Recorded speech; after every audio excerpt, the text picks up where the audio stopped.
There it is. Those tanks massing at the border? Right. Just run. Yeah. Be like the French. Like Rommel. We came in.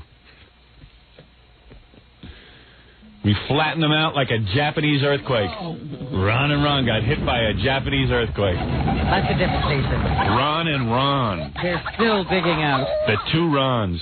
Ron squared.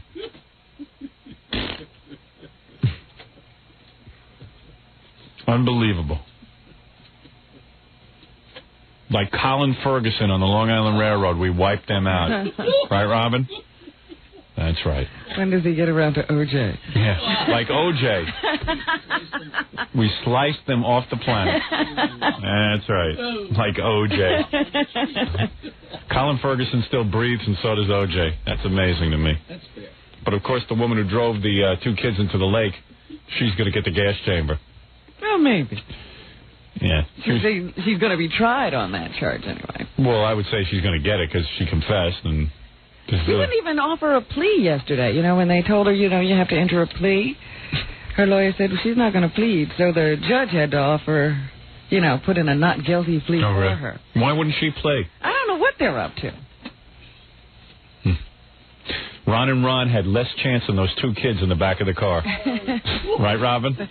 Like two little children strapped into the back of a car. Ron and Ron went down into the lake that is ratings. Right, guys? Right. Like Jackie in the bathroom with a handful of toilet paper, we wiped them out. Right? Big wad of papers. You're making me not want to think about what we did. Yeah.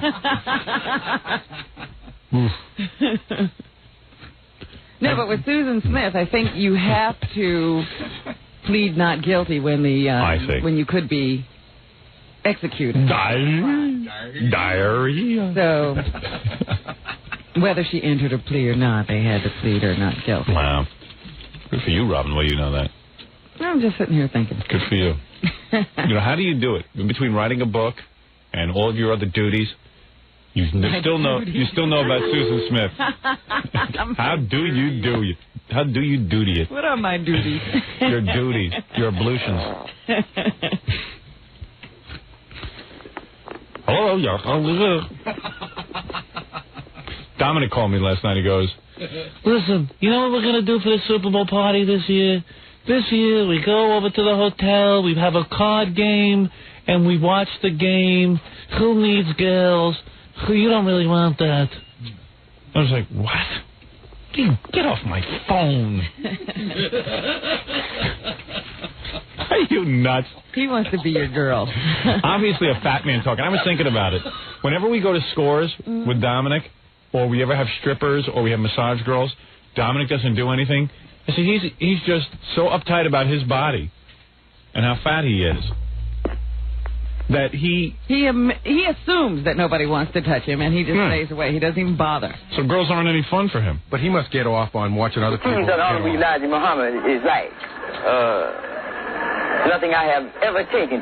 It's a medicine. Right. You see, it's a medicine that has cured me of all my ills. Yes, because I was a sick man. That's right. And when I embraced the teachings of Honorable Elijah Muhammad, these teachings cured me of these ills. Right. I'm a well man now. Right. And I feel good. That's right. As long as you stay with the doctor, you continue to. Yes, sir. Yes, sir. Hey, can I have that tape? Really? Hey, where'd you get that? Hello? Hello? Hey, where'd you get that tape? I got that from PBS. Who's this, King of All Blacks? It's Big Black. Oh, Big Black. Big Black. Hey, Big Black, you got to send me that. That's funny. Did you guys hear that? Where is that from? What kind of a show was that? Big Black, where is that from? That was from a documentary on Malcolm X. Oh. It's like from back in the 60s. Really? Was that Malcolm X? No, that was... If it is, all black people are abandoning him in droves. They did an interview with some blacks on the street back in the 60s. Oh. And this guy was speaking. So some dude was talking about the Honorable Elijah Muhammad? Yeah. I wonder if the Honorable Elijah Muhammad looked anything like the guy in the Spike Lee movie. He sort of did, yeah. He had that funny hat with all the moons and crescents and all that stuff all over it. He wore that all the time. It looked like he had a mushroom head. Yeah. A Lucky Charms hat. Yeah. Yes, it was. Like a Lucky Charms hat. You should have heard how he spoke, too. Hey, can you send me that tape? Because I'd like to play that at the beginning of the show. Yeah, no problem. Hey, Ralph, did you bring in that tape that I wanted you to bring in for the beginning of the show? You nitwit. I told him for 10 days to bring it in. Yeah, I got a problem with Ralph. I want to ask him a question. Is he coming in? I don't know. Now he is. Dude, where's that thing I need for the show? I got it. It's on CD. You want me to have? Yeah, why don't you go? Yeah, go do it now. Quick as a bunny. Wait, quick as a berry. Hey, Howard. What? I want to ask him why he was laughing at me. Who? At the party. Please, just play that tape again. What do you think? Play it again? Yeah, take a look at yourself in the mirror. Did you see him dancing? Who? Big Black? Yeah. Oh, boy. That's probably why Ross was laughing. Did anybody get that on tape? He dances like he dresses. Oh, really? Like a white man? Yeah. I thought I danced like a white good. golfer. I thought I danced good. I didn't dance good? Oh. See, Robin was checking you out because, you've asked her out a couple of times, so she wanted to see your moves. Yeah? And I certainly couldn't be seen on the dance floor with you. Oh, come on, Rob. You know what Robin said to me? You are God's cruelest joke. Oh, man. Explain yourself, Rob. You know what it is, my friend? You can't be a nice... this is a nice brother. This is just one of those guys who, wears a nice golf shirt. He's not the hippest black guy on the planet. He doesn't, he doesn't do gangster rap or anything. And right away, the girls don't want him. Well, Debbie danced with me. I was dancing with Debbie Tay. Yeah, I noticed you didn't go home with her either. Debbie dances with Martians. Yeah. All right, dude, just play that tape again. Let's not go into your pathetic life. All right. You dance like a white man. The teaching that Elijah Muhammad is like nothing I have ever taken. It's a medicine. Right. You see, it's a medicine that has cured me of all my ills. Yeah, because I was a sick man. That's right. And when I embraced the teachings of Elijah Muhammad, these teachings cured me of these ills. Right. I'm a well man now. Right. And I feel good. That's right. As long as you stay with the doctor, you continue. Yes, sir. Yes, sir. You know what? All these years that you have done your black impression, right. I said, Belle, that is the broadest black impression I have ever heard. But that was you on that tape. Yeah. Yes, sir. Yes, sir. I've been waiting to play that. Everybody in my neighborhood talked like that. That's why I've never heard that before. That's why when we first got together and the critics used to say Howard Stern is doing racial stereotyping by doing that voice on the air, imitating black people, I said, I'm just imitating everybody I ever heard. I don't know what they're talking about. Why is that racist? This is this funny dialect. Well, I really never heard a person talk like that before. And everybody in Roosevelt talk. Even I talk like that. Maybe that's a Roosevelt thing. Yes, sir. Are those guys from Roosevelt? Hello, sir. Yes, sir. I'm glad you people thought it was funny, because I've been laughing at that for years now. I thought I was the only one. Can you get us a copy of that? Yeah, sure. All right. Now, I tried to do you a favor to honor you on your birthday and get through to Tom Snyder last night. Yeah. I was on hold, but I never got to talk. I want to talk to Reverend King's daughter. Right. I was going to tell her, what can we do about stopping the outbreak of Howard Stern's penis, but never got on the stage with her. Now, would that have been right? Yeah, I was watching the news. They did like a lot of Dr. King stuff. Yeah. That same speech. Yeah, I have a dream speech. Yeah, I have a dream speech. And free at last, free at last. Showtime was doing a whole black programming yesterday. They showed Malcolm X, Lean on Me, and then some other. Is that right? Yeah. Yeah. Little Rascals. I think. Little Rascals. All I know is I love that holiday. That's my favorite holiday because all the black people are calm that day. They don't get angry. They have their day. Thank God somebody gave somebody a day there in the black community because it was getting really nasty. All these white men, we celebrate their day. What about a black man? I say, I wish they would have 12 days for black people. One a month? One a month. One a month to get ready for. I'm all for it. That's right. That's right. Yes, sir. Yes, sir. Keep going to the doctor. I'm telling you. If that will calm things, if that'll calm everyone down, I'm all for it. That's right. You can't be against Martin Luther King Day. I see some white people in secret. They're still all against it. They're all against. They all get upset. They go, "What kind of holiday is this?" Hey, all the other holidays are for presidents. Guys like Columbus. Who's like a guy like Columbus? Columbus was technically the first president of this country. He found it.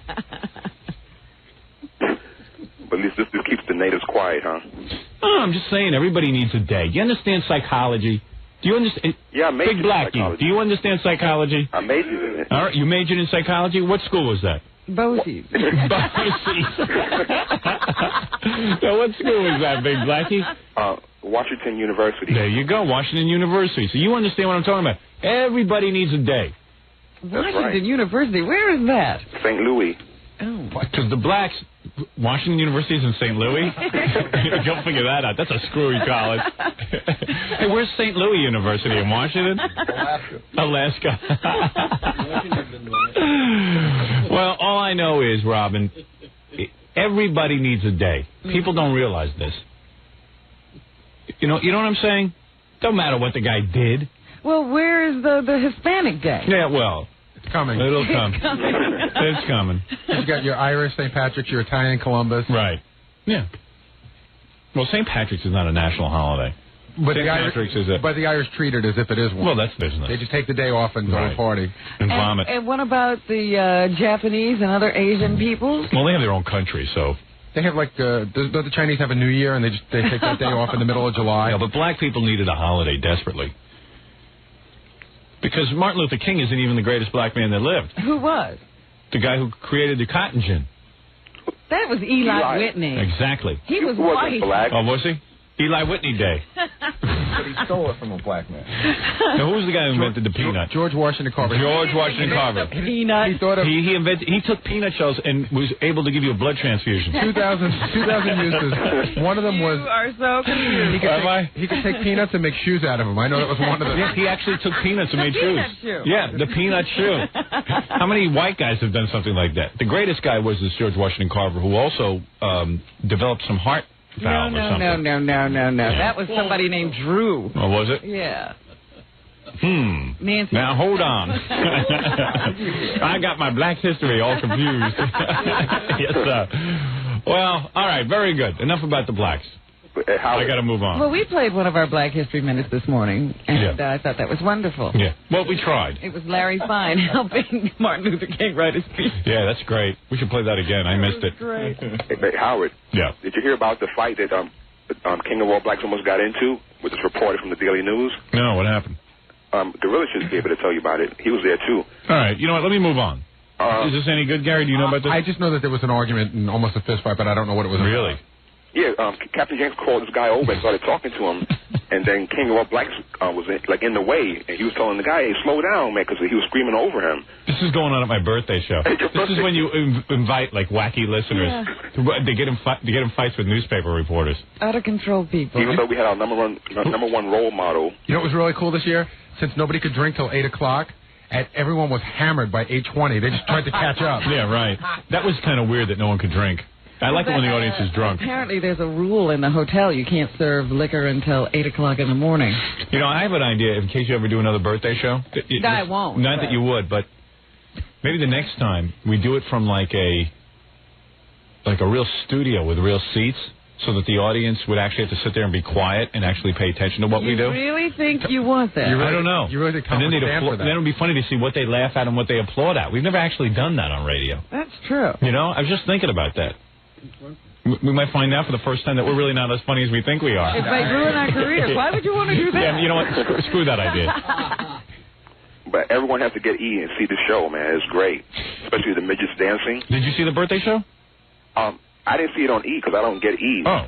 But being live, I know how great it's going to be to see the midgets dancing, especially with the cop that posed in Playboy. Yeah. That was great. Yeah, that was good. When she picked him up and started dirty dancing with him. Yeah, I know that the one of the birthday shows aired last night. I haven't seen it either.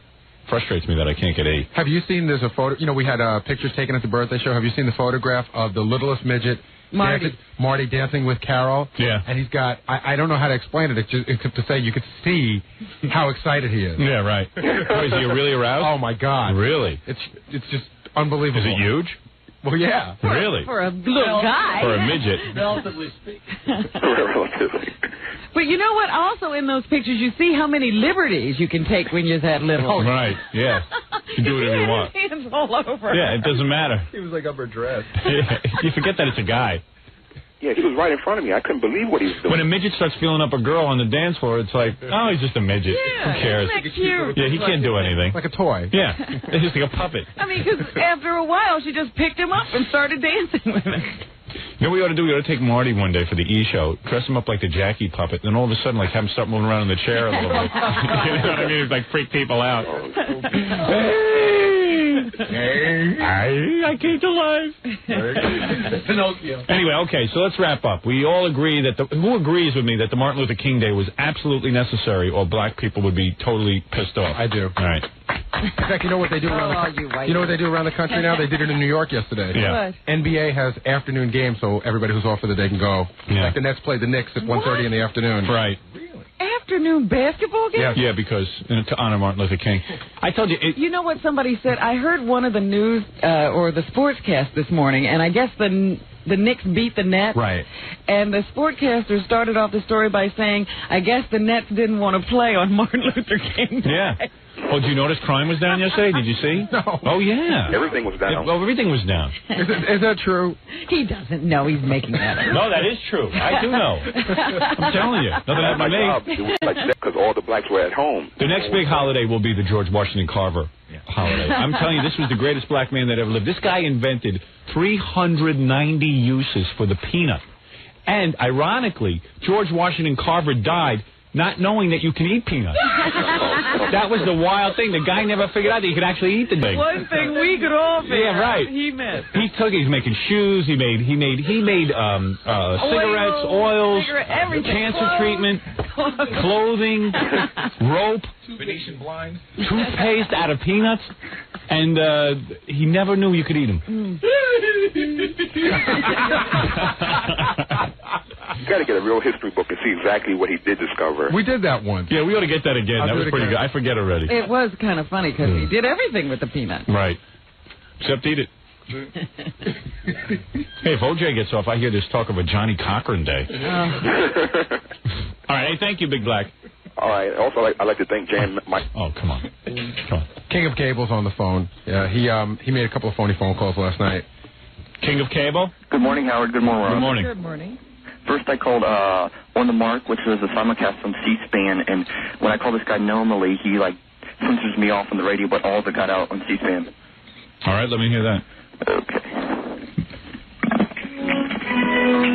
Good afternoon, I'm Mark Gelman. It's a little adventure on the Mark, and we're going all across America today. Glad to have you with us. And it's an open phone Friday, as always. And Phone Friday. Right into the phones. Talk to Leroy in Dale City, Virginia. How are you? Fine, I'm watching you on C-SPAN right now. You are? Yeah, I sure would. I'd like to thank Howard Stern rules, jerk off. Oh, there you go. We only took one. Thanks, Dave. I felt the end. I like when he goes, what's the name of the show? The Mark? On the Mark. On the Mark. And his name is Mark? Mark, Yeah. it's on the Mark. We're here with the On the Mark show, and it's Open Phone Friday. I like that. What? Was that the first call? Yep, it sure was. His big shot on C-SPAN. A lot of the DJs all excited they're on C-SPAN. Yeah, I know, and there I go, going the show. But does that mean that during the rest of the week there are no open phones? Right. Yeah, this is just Open Phone Friday. Right. It's a special day. Yeah. Oh, it's Open Phone Friday for the weekend. What is It's it open phone. every other day? And the guy said, it's Open Phone Friday. It's like he swallowed his own tongue, you know? It was like those guys who yuck it up like that. So you always expect them to, choke on their own tongues. It's Open Phone I know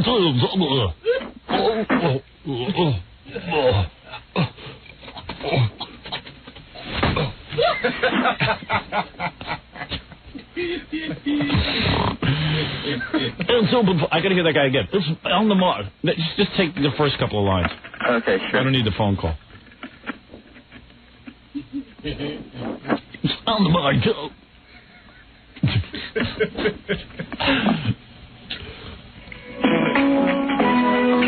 Good afternoon, I'm Mark Gelman. It's a little adventure on the Mark, and we're going all across America today. Glad to have you with us. And it's an open phone Friday, as always. And let's jump right into the phone.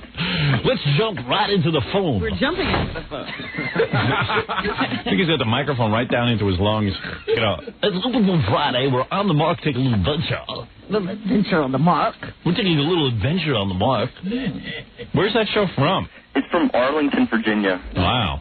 It's on WAVA, but they put it on C-SPAN. I thought AVA is a religious program. It is. It normally is, but they decided to put it on. They decided to do an open phone Friday since it was a special day since they're on C-SPAN. Oh, so he usually does a religious show? Well, yeah, mostly they talk about, I don't know, abortion and stupid stuff. I gotta tell you, I really love Jesus H. Christ here on Open Phone Friday. He's so great. Yucking it up for Jesus? Yeah, let's take another call about Jesus. If you think Jesus was a really good guy, give us a call, and we'll discuss it. If you don't like Jesus, you might want to stay off this program. Jesus is your personal savior. Yeah, give us a call. Hey, who loved what the pontiff was wearing last week on his weekly address? You know why? When I met the pontiff, he had that big smoking pocketbook that I love so much. These usually aren't pontiff people. Yeah. These are those holy rotos. Yeah, right. With snakes. Yeah, screw the pontiff. Where's my snake? Let's get some real action going on the mark. You know, I think I saw that guy last week or something. They put him on a lot. Because it was a religious show, but he was trying to be, contemporary. A little bit more secular. Yeah. And those C-SPAN simulcasts are so boring. Yeah, he'll actually, try to make it seem like a talk show, but he'll slip in the word of God, about abortion. Yeah. Yeah, taking a human life like that is murder. It really is. And anyone who doesn't believe that is a hypocrite. Because that is murdering. Once the child is conceived, we have to... Shut up. Just shut up. Any guy who has a job on a religious broadcast station means nobody else wants him. That's what I think. Although maybe, I don't know, Captain Frank used to work at NBC, and then he went religious. He went to a religious station, didn't he? He talked like that, too. But he got weird. Yeah. Everything was God bless and God be with you. He just flip him in. At NBC, we worked with this guy who was, bachelor, a good-looking guy, too. He had been a real bachelor. Yeah, he was a real bachelor. Every chick wanted him. I mean, can you imagine? NBC afternoon DJ. Young, handsome, had his own house. Had his hair. Yeah. I mean, good-looking guy. Every girl wanted him, and, then all of a sudden, one day he walked in, God bless you. Did a complete flip. Yeah, and I needed him to announce something and had the word breast in it. I was doing a gay Lone Ranger, and he says, Howard... I must tell you, I don't feel comfortable with the material. I said, since when do you have a value judgment to make? Just read it, Frank. Did he read it? No. It was a big argument we had. And I went to NBC management, and they said, well, hey, look, Frank has found religion. I go, this week. What about next week? How long is this going to last? And every minute, God bless you, Howard. God bless you. Remember when we used to bring him into the studio, and you used to say things to him to see if he would crack. Yeah, I'd say. He would just say, God bless you, Howard. Yeah, I'd say, hey, Frank, vagina. Oh my! You, and then 2 weeks, 2 weeks earlier, he'd been totally into vagina. Now it was now you couldn't even say it around him without him going, oh my. He used to taunt him with that girl that he was really hot for that worked there. Yeah, Betsy. Wouldn't crack though. No. And that killed her because she was in love with him. And he left NBC and went and became a religious broadcaster. Yeah. He did a religious morning show. Go figure that one out. If you love Jesus, stay tuned. Quack, quack. Hey, get any more phone calls? Yeah, I sure do. I have another one. I called Jim Bohannon, who was also on C-SPAN. Okay. He's the guy that took over for Larry King. Jim Bohannon, I call him also every now and then, and when he's on the radio, I don't know why he beats me off. He pushes the delay button because he doesn't like your name mentioned. All right, let me hear. Okay. Welcome back to the Jim Bohannon Show as we speak in studio with Rick Smith, with Haynes Johnson and Bonnie Urbay, and we speak with Washington, D.C., someone inside the Beltway. Good evening, Jim Bohannon. Good evening. I'd like to say Howard Stern rules bald. He sucks. Well, you might say that, sir, but on the other hand, it probably didn't go out a great deal. Although, I guess it went out on C-SPAN, didn't it? He called on the one night, and our little dump button didn't work. Isn't that a shame? Boy, everyone's so... Anyway, we want to thank certainly whoever helped out that caller with that big 10-digit phone number as we wrap up the program here. Hey, I think that did not, you can say that all you want, but that did not go out over the, wait a second, maybe it did go out over C-SPAN. Do real people talk like this? Sometimes I hear DJs, and I wonder, do they ever listen to how other human beings communicate? See, when I hear DJs who talk like that, I wonder if they talk like that in real life. Yeah, hi, honey, I'm home from work. Well, I know that deep voice guy that we have announcing on our show. Paul, yeah. Paul, he talks like that in real life. Hello, Howard. He can't help himself. Yeah. Hello. Hello, Robin. Howard, I'd like you to meet my fiancée. I'm getting married. Oh, Robin, good to see you again. Yeah. Bela Lugosi. I'm going to tell you something. You know, I've been thinking about a couple of things, honey, and, you know, the way we're paying our mortgage out doesn't make sense. Yeah, I mean, it can't be real. I know those guys. It's not real. It's a phony. Yeah. My name is Jim Bohannon, and I want to talk to you today about the following stuff. Isn't that what? Isn't that the guy who sits in for Larry King and he dresses just like him? Yeah. Suspenders. Yeah. Yeah, I think maybe no one will notice. Yeah, Larry exactly. King clone? Yeah. I'm wearing my braces. Thank you, Robin. Hey, Howard. Yeah. I own a pair of Larry King's suspenders. Well, why don't we take a break, Howard, and I'll tell you about his meeting with Larry King, and then you can decide whether you want to talk about it some more. Well, you had a meeting with Larry King? Yeah. Well, actually, it's pretty harmless. What did you do?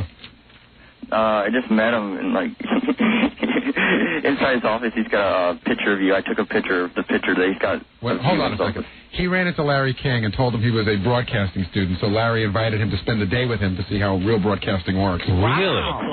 Bingo. Where'd you meet him? You know, we know Larry's really into women and stuff. If you didn't know that, you would think, like, maybe he was, you know, into young boys or something, you know, but because who wastes their time with an idiot like this? But he's so self-absorbed that he thinks that, you know, he's going to take this kid under his wing and show him the ropes. Yeah, But he's going where to did teach you him. run into him that he just picks you up like that? Your little boy, no doubt. Would you like to come to the studio and spend a day with me, young man? Oh. So what happened? Like, you walked up to him and said, hey, where'd you meet him? I was downtown D.C. I went to go to the bathroom. I know he was from somewhere. You picked you up in a men's room? No. I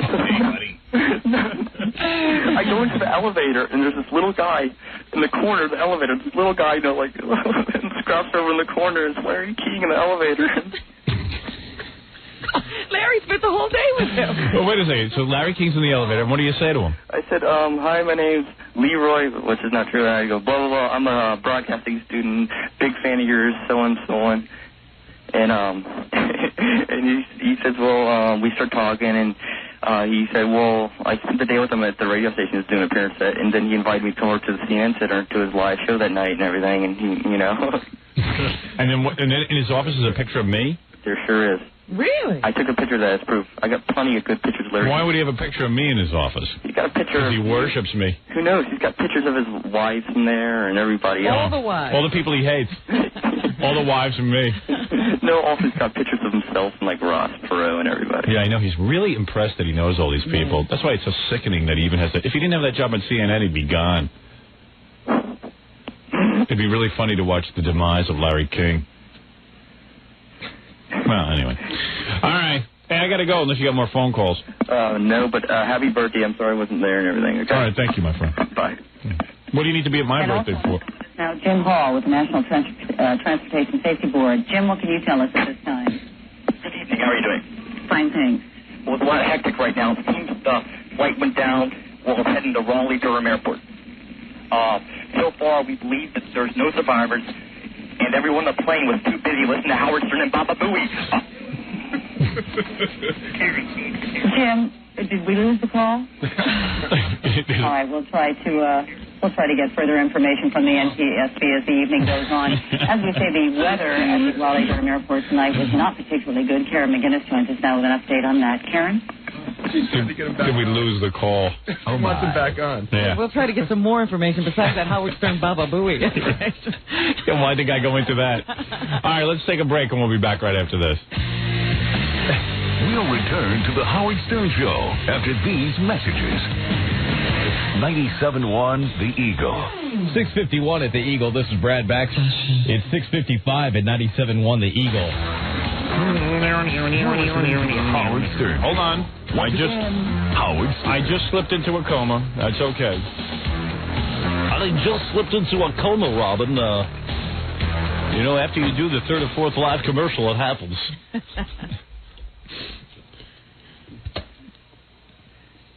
I bet you're going to... You know what you'll be doing when you're Johnny Weissmuller's age, when he was running around the nursing home doing the Tarzan yell? Yeah. You're going to be doing commercials. You think so? I'll be... MHN! MHN Hair Studio! It works! Take my word for it. No, don't take my word for it.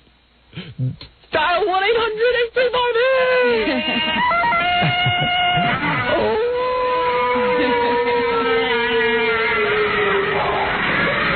the thing you think you'll hate that you'll miss the most. Robin? I heard Robin.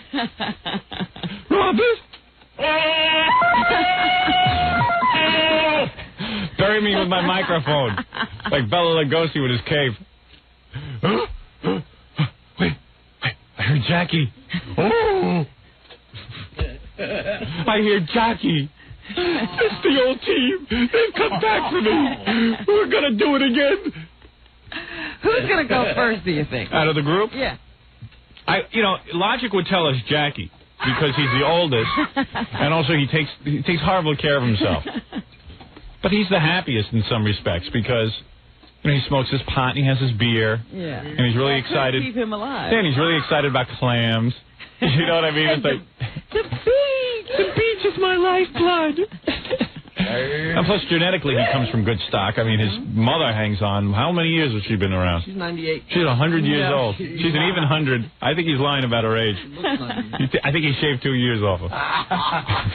Why lie about her age? Right. Well, if Jackie's 60, his mother's got to be at least 90. Hi-yo. Hi-yo. I don't know. Who do you think's going to die first? Probably me, because I'm just stressed out, and I'm always feeling like I'm having a heart attack. I think it's going to be Baba Booey. Do you really? I'm going to have to find a new Baba Booey. Why do you think Baba Booey? Oh, my. I don't know. I just have this feeling. Eat himself to death. Yeah. His chocolates. He would be the least missed, so it would make sense for him to go. I don't even know if I'd go to the funeral. Oh, stop it. No, I would go. We'd have a good time. I don't know. Who knows? Fred? Fred looks genetically inferior. He might go first. He might keel over on us. Yeah, he's always having problems. No, I think you got that. I think Fred's going to last forever. No, when we were in Washington, Fred used to get heart palpitations. Right, Robin writes about it in her book.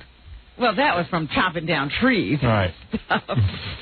Remember that, Fred, when you... That was an extenuating circumstance. All right, take it easy. There you go. Revealing a little of Fred's personal life. Yeah, what happened was Fred had... I don't know if you remember this. I don't think Jackie was around. All right, so Fred... was around, but not every day. All right, well, Fred... This is a great story. You know how before Fred had his wife, he used to latch on to one of us for the whole weekend. First it was me. When Fred came to New York, he doesn't just, take on a new friendship. Well, in Washington it started. Yeah. He takes on a friendship with intense verve. Like, he'll just suck the life out of you. It's a love affair to remember. Right. Gary knows, because after I dumped Fred, Gary had to pick up. But you know what? Fred dumped me. Because Fred really doesn't... Yeah, did he really? Well, that's because he got the girlfriend. Fred dumped me. Like a mosquito lands on you and sucks out all the blood. Right. Yeah, but Fred... Well, Fred, let me play your theme song. Hold on, wait. Yeah, right. As long as I'm talking about you, I got to play the theme song. He's a man from Mars on Earth to take a look. He can read your mind just like an open book. Yes. He's a man from Mars and he's extremely clever. Brilliant but kind in every endeavor. Suddenly I don't feel so goofy like in Clam. So anyway, Fred, after I gave Fred the dump, because I had kids at this point, I couldn't hang around with Fred anymore. It was too draining. Well, what you forget is that in Washington, we had no one to put him off on. Yeah. So we were stuck with him. Yeah. And once we got to New York, at least Connecticut wasn't that far away. Yeah, well, here's the thing, that and Fred really had no life. He would just sit in his apartment waiting for something to happen. So you'd feel bad, and you'd call Fred, and then Fred would come over. Like in a blizzard, Fred stayed at my house and then wouldn't leave. Like after here's what happened. We had a bad snowstorm. It came in a flash. Yeah, so I said, Nobody Fred... knew it was going to happen. Fred was parked at my house, so I said, Fred... Yeah, this was in New York. It doesn't matter. This is just an example of Fred.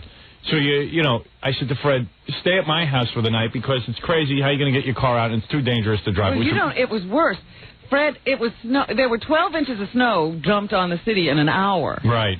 And Fred, I kept saying to Fred, are you going to try to go to Connecticut tonight? Because it was on a Friday. Well, I haven't gotten to Connecticut yet. But wait a minute. Yeah. This is why this story is important. Right. And he kept saying, I'm going to try. Right. I'm going to try. Yeah, well, Fred had nowhere to go on weekends, so he used to go back to Connecticut to his mom and dad's house. Yeah, and I finally had to say to you, look, you're going to have to talk to him because he would really try to go to Connecticut. Yeah, that's what it was. So Fred had this thing every weekend. He had to go to Connecticut to see his parents. Because Fred had no other people. Now that he has his wife, he hasn't seen his parents in years. When's the last time you've seen your parents? Be honest. 6 years ago. No, come on, be honest. Christmas. Was it Christmas? Yeah. All right. Well, that's typical. You won't see him again until next Yeah, Christmas. right, and you won't see him again until next Christmas. Be honest. Anything's possible. Right. But you admit you see them less. Right. Oh, less, please. He sees them once a year now, and he hardly calls them. Well, the point is, when he was flying solo and just had us and no girlfriend or anything, he was at the parents no matter what. If there was 12 inches of snow being dumped hourly on the city, Fred had to get to Connecticut to see those parents. He could not bear to spend the weekend alone. So Robin said to me, you better speak to Fred. So I said, Fred, you know, I was trying to make it like a little kid, trying to make it fun. Fred, it'll be fun. You'll stay over. We'll buy dinner. It'll be fun. So he's like, okay, but I have to get to Connecticut the next day. I mean, it was insanity. Yeah. So, Can I ask a question? Yeah. When you guys lived in Washington, did Fred used to visit Connecticut a lot? Yeah, all the time. Buy into that, Jerry. It has to be true. That's why. All I know is Fred disappeared once for like a couple of days. I wouldn't tell anybody where he went. Remember that, Robin? From Washington? From Washington? Yep. You don't even know about this, No. maybe. Fred, all I know is I kept calling him, and I kept going over to his place, and nobody knows where he went. Because And he then, didn't even show up for work. right, and then when I got a hold of him, I said, Fred, where were you? He said, personal business. And That's it right, was because he Fred's, had that wacky house he was living in. yeah, it was Fred's lost weekend. And we didn't know what had happened to him. Where did you go? That's Now, a lot can you of tell me? speculation. How long was he gone? Come on, Fred, where did you go? He was gone for 3 days. Yeah. And then returned like nothing happened. Friday, Saturday, Sunday, or Sunday? It was like Saturday, Sunday, Monday. Yeah, because we definitely... That wasn't the infamous Florida trip, was it? No. That's a whole nother story that I can't get into right now. That's something else entirely different. That's a legend. Yeah, that happened in New York. So anyway, I convinced Fred to stay at my place. Fred stays, and we take him shopping. We run to the supermarket. Everyone's there, and we were going to make fish that night. We were going to fry some fish or something, and Fred wouldn't tell us that he doesn't eat fish. Yeah, he just sat there. Yeah. So finally, my wife realized that Fred does not eat fish. Because we got him home that night, fed him fish, and he wouldn't eat. So then we went out, and we said, Fred, what do you eat? And he couldn't tell us what he ate. I think he was embarrassed, so he finally admitted that he eats hot dogs. Right. So we went out and got him hot dogs. And I remember calling you, like, on Sunday. Yeah. And I was, talking to you, and you all of a sudden said, Fred's still here. Fred won't leave. And all the snow had melted. There was, like, this huge heat wave. The snow had melted. Everyone had dug themselves out, and Fred still wouldn't leave. And he just wouldn't go. Great. He just wasn't. I was like, "Hey, Fred, maybe you wanna go home." Oh no, I don't think it's safe now. Yeah, it was like weird. So you know how Fred latches on. Well, yeah. But I mean, I like hanging out with him. But I know, like, one. Be honest. One really cool thing that he did once. Yeah. Was we went to California on a trip, and Fred had that car that he loved. Right. That he took really, really good care of. Yeah, Fred thinks whatever car he gets is the best car in the whole world. Fred takes incredible care of cars. Yeah, and also he only gets what his father gets. You know that too? I didn't know that. Yeah. No. His father has the same car all the time. Well, he had the T-Bird, and it was like the special edition. I remember that. And his father told him that Ford made the best cars, and that the T-Bird... They were on top of things. They had made the best innovations right. now. I remember that. Coming back. My dad tells me this. Yeah, and then his dad got his dad's got one of those Jeeps now. That's what Fred has. Well, I bought the Jeep before he did. Okay. That's okay. I'm letting a lot of lies fly. Okay, fine. All right. So anyway, Fred, you did tell us that about the T-Bird. It was your dad. Yeah, everything was your dad. And then Fred would even look at a piece of furniture and go, my dad can build this better. Remember when he was turning over my furniture because he was going to tell his father how to make it? Yeah. I don't know why. He couldn't go out and just buy it. I don't know. So anyway, Fred came into Robin's apartment, started analyzing the furniture, and going, "I think my father can make this. I want to just draw a little blueprint of this furniture." Silly me. Yeah. Yeah, silly you. You're silly. You're the man from Mars. And he had. Do you still have that stereo, Fred, that you built yourself? It's probably somewhere, but I don't know where. All right, anyway. So we went to California for a week. We were at NBC. We went on that 1 week trip. Right. And Fred didn't want to leave his car in the driveway in Queens. Right. So he asked if it was okay to... I said, hey, leave it at my parents' house, because they have, room in the driveway. Uh-huh. So I got back a day later. Yeah. Fred got back on, like, a Saturday afternoon. Right. And he took a cab to my parents' house. And when I got back the next day, I said, oh, Fred, pick up the car? And my parents go, yeah, he was here till 4:30 in the morning. Oh. Yeah. And what did he do? They drank and ate. Oh, man. And hung up my parents. They drank a bottle. Him and my brother drank a bottle of scotch. Because Fred never had anything to do. But do your parents usually stay up until 4:30 in the morning? No, but they didn't. I got to tell you, they didn't mind it. They enjoyed it. But they don't mind it, but you don't realize what's happening. Fred just won't leave. I'm telling you, Fred doesn't leave. I thought it was funny that my parents were up till 4:30 with Fred. Yeah, in the old days when I used to have people over my house, Fred would just stay. Yeah. And then finally I have to say, Fred, I think we're all going to bed now. Okay. So why was I talking about Fred? Because of that chest pain thing. Oh, yeah. So anyway, the infamous story was that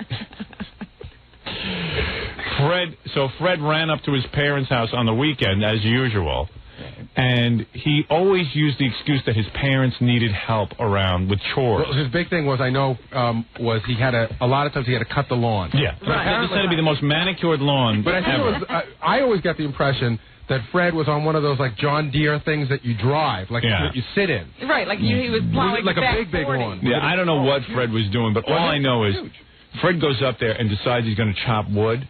And, you know, Fred's a mental patient. If you give Fred wood to chop, he'll just keep chopping, and if you don't tell him to stop. Like John Henry. Right. He cut down a tree like Paul Bunyan. Yeah, so he went up there. He was out of shape. Makes a forest into sort of. Yeah. So he comes home, and he's got the worst pains in his chest. From totally overdoing it. From totally, overdoing it. And now Fred thinks he's having a heart attack. So, of course, Fred, who's having a heart attack, can't call anyone. Because Fred's uptight. Fred doesn't know how to call anyone. Fred didn't even know how to open a bank account at this time. Fred didn't have his own bank account. That's true. I just said, Fred, we'll take you to get a bank account. You can, listen to this, you can put your money in the bank and write a check. You don't have to keep all this cash on you. Right, because he was like hiding his money under the mattress. Yeah, but he was like, I don't know, if I put it in the bank, what happens if they take it? His father had never told him about banks. No. And his father, I guess, doesn't trust banks. Or something was going on. When I met Fred, he was like a babe out of the woods. Well, I told you about the time he called me. He needed some money for something. Yeah. And I said, well, come over and pick me up, and I'll go to the bank. He said, but the banks are closed today. I said, don't worry, Fred. I have a card. He had no idea you could get into the bank. Amazing. It's like, he didn't know anything about ATMs. He's like Jethro Bodine. He's out of the hills. What do you mean you're going to use this pool table for a game? I thought we're supposed to eat on it. So anyway, Fred was having a heart attack, and for some reason, I guess he called you. He didn't call. He just came over. Oh, he came over. Yeah. And Robin wouldn't open her door. That's in Robin's book. Really? Yeah. But I won't reveal the end of that story. Big question, Robin. Did you know it was Fred? You got to read the book. Oh, okay. There you go. Always a saleswoman. So anyway... Did she pretend she wasn't home? I could say yes. No. All right. All right, read the book. And to think, up until it's a tease for the book. Up until this point, I thought Fred was crazy and Robin was sane. Yeah, right. Now it's even. Yeah, well, yeah, it's definitely even. So we must have been a delightful group. Oh man! I just remember Fred's big heart attack, and it's like, hey, you ninny, you chopped wood for 12 hours straight. What do you expect? But I didn't know that. Yeah. I didn't know that at the time. Well, Fred wound up in the emergency room. He was in the emergency room, and I said, Fred, do you understand that did you do anything unusual? He's like, no. I said, where did you go this weekend? Well, it's my parents. Well, did you do anything unusual? No. Oh, really? Well, did you eat something strange? No. Did you have any activity? No. Well, in fact, I didn't have time for any activity. I was chopping wood. It's like, what? I had to do a lot of chores. Didn't have time to overexert. Yeah, right. Yeah. So it was just weird. Yeah. But Fred, remember the time Fred had to go to did Fred go to court? But did Fred go to the emergency room himself? Yeah. Fred, you really did? 'Cause that must have taken a lot, because you were in those days afraid. He was really scared. He was afraid to go anywhere. Yeah. Doctors. His heart was like an overdrive? Like it was... Oh, it was like my arm was numb the whole 9 yards. It was like... I almost lost Fred. And I kept saying to myself, look, I overdid it, but the more you kept, doing the, telling yourself that you're okay, okay, the worse you felt. So it's like... So how did you know how to go to an emergency room? That must have freaked you out. I was going to go talk to Robin. I figured if I talked to somebody, she would just say, look, you're nuts right now. You just overdid it. You're not having a heart attack. Go home. But wait a minute. It would have been fine. Did you drive all the way? Robin really came through for you. Did he drive all the way from Connecticut to New York? No, he was living here. Yeah, no, he drove from Connecticut to New York. Right. Yeah, of course. He chopped the wood, drove home. Yeah, right. Yeah, but the pain didn't set in. No, it didn't. It wasn't that day. It was delayed. It was it was muscle exertion. Right. You know? Well, so they reacted the next day. Yeah. Exactly. Yeah. You know what? I have something that I've always wanted to ask Fred. Uh-oh. You know, since I met him and since we're doing this whole thing. Good luck. No, the thing that I always found, not strange, but the hardest thing about that Fred had to deal with, when I met him, which was like 1984, we spent a year at NBC, then we got to K-Rock, and I don't know how long we were at K-Rock till he met Princess Norris. But as far as I know, in that entire time, which was probably like 2.5 years, I don't believe Fred ever had... I mean, I remember Fred and I used to rap about it all the time, and he just what said did he said he just didn't have the opportunity to meet women. Oh, okay. Fred, is that true? You didn't have for 2 years? It seemed like a long time. Yeah, it was about really? Because I thought Fred was a homo. And my mother wanted to set him up with one of my cousins. I felt so bad for him. Well, I was sure Fred was a homo. You know, because everyone always says to me, geez, Robin, a lesbian. I never thought you were a lesbian. Honestly, I swear. I always thought Fred was a homo. Because, and I used to test him. One night, I was in a hotel room, and I said, Fred, let's share a room. And Fred... That's your room, wasn't it a bed? No, it was a room, Robin. Let's take it easy over there. Come on. I am not attracted to Fred. Not much. Who can resist him? I shared a room with Fred once. I never thought... First of all, in those days, Fred used to smell like coffee because he drank way too much coffee. Yeah, but the coffee, he used to have a really stinky breath. You don't drink coffee anymore, do you? I do, but... not as much. He used to be obsessive about it. That coffee cup was never... Well, you know why? His dad drinks a lot of coffee. He definitely... Yeah. He does everything his dad. Everything is... Dad loves coffee. If his dad wore a coat, he wore that. Yeah, right. I'm right. Well, you know what was really cool when you went to Fred's... See, Fred's book is the opposite of yours. Fred did everything his father did.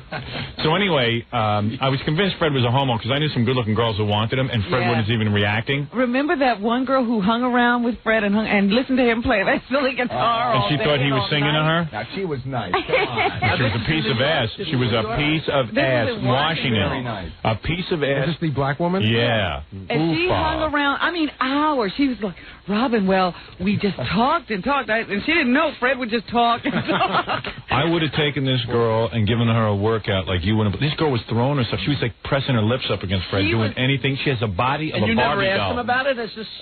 Listen. Oh, we asked him all the time. You try to talk to Fred about stuff. No, but I don't mean you and Robin. I mean, you ever say, hey, you hitting on her? Yeah, we would say... I mean, you and what would Fred had a rule, remember? He says, I don't date people I work with. That's right. You don't crap where you eat. Yeah. But meanwhile, I wasn't dating anybody, and the guy had that. So I said, okay, the guy's a homo. So one night, we're in a hotel room, and we're in the room, and I'm getting ready for bed, and I had my pants off, and so I'm walking around in my underwear, brushing my teeth. Baiting the trap. Yeah, baiting him, because, my body will really turn a guy on. And, Fred got into a corner, and, literally just, I remember he got changed really super fast. Like the way you get changed in gym class in 5th grade. Yeah, what he did was he got into the corner, he pulled his pants and his shirt off real fast, he was wearing boxer shorts, and he quickly jumped into the bed. You know what I mean? So I wouldn't see him. How excited you were getting. So I said, man. I said, what's his story? Why did you do that, Fred? Did you think he might be interested in you? You want to know something? I always picked up a vibe from him that he was slightly homo. Oh, such a liar. I swear to God. I'm a married man. You're insane. I'll tell you the truth. When I started on this show and you guys used to do your homo thing, Fred, I always thought you two were way too good at it. There was a time at Club Benet when I was watching you two really getting into it, and I said to myself, is this the Emperor's, is this right in my face, and these two are screaming homos, and I can't... Kidding. Howard, I know the time. I can tell you the exact time. You were so believable. These two are really in love. I can tell you the exact time. I made out with them once. All right. I can tell you the time that you're talking about. Because we were all talking about it. Robin had this purple silk shirt, and Fred put it on, and it was just, I don't know, it just was like, it was right. Transformed. Yeah. It's my color. I don't know. It was like Frosty's hat or something. Yeah, Fred's way too comfortable wearing that stuff. But you, feminine side. You settled into there was the two. There was like you guys were caressing each other. There was magic between. Guy has a good body. I'll give him that. Come on. Come on. He's a woodsman. You were way too into it. He chops wood. The time that it really I questioned it was when you and Fred and Al Rosenberg were going to do that morning show. Yeah. For the first time, and Fred played my wife. Dressed up as your wife. And looked way too good. And looked too good in a dress. People were calling in and saying, your wife is really pretty. It was really strange. Like, Fred makes a great woman. He had long black hair. And I'm a hell of a dame. He had a nice body. Big chest. So anyway, So I tested for that night. He didn't seem to be homo, but... You guys were in the same bed? No. What are you, insane? Wasn't there a story where I'm not like you. No, it was always a room. No, that was your story with Hawthorne. You ended up in the same bed. We're not on me today yet. All right. It was always a room. But for a long time, every time we went somewhere, we could never afford more than 2 rooms. So you and Fred were always bunking together. I know. I want to bunk with you. All right, so there it is. That's another story about... Fascinating chapter. In Fred's life. The man from Mars on Earth to take a look. He can read your mind just like an open book. Yes. He's a man from Mars and he's extremely clever. Brilliant but kind in every endeavor. All right, very good. Gary and I look laughing every time Jackie laughs.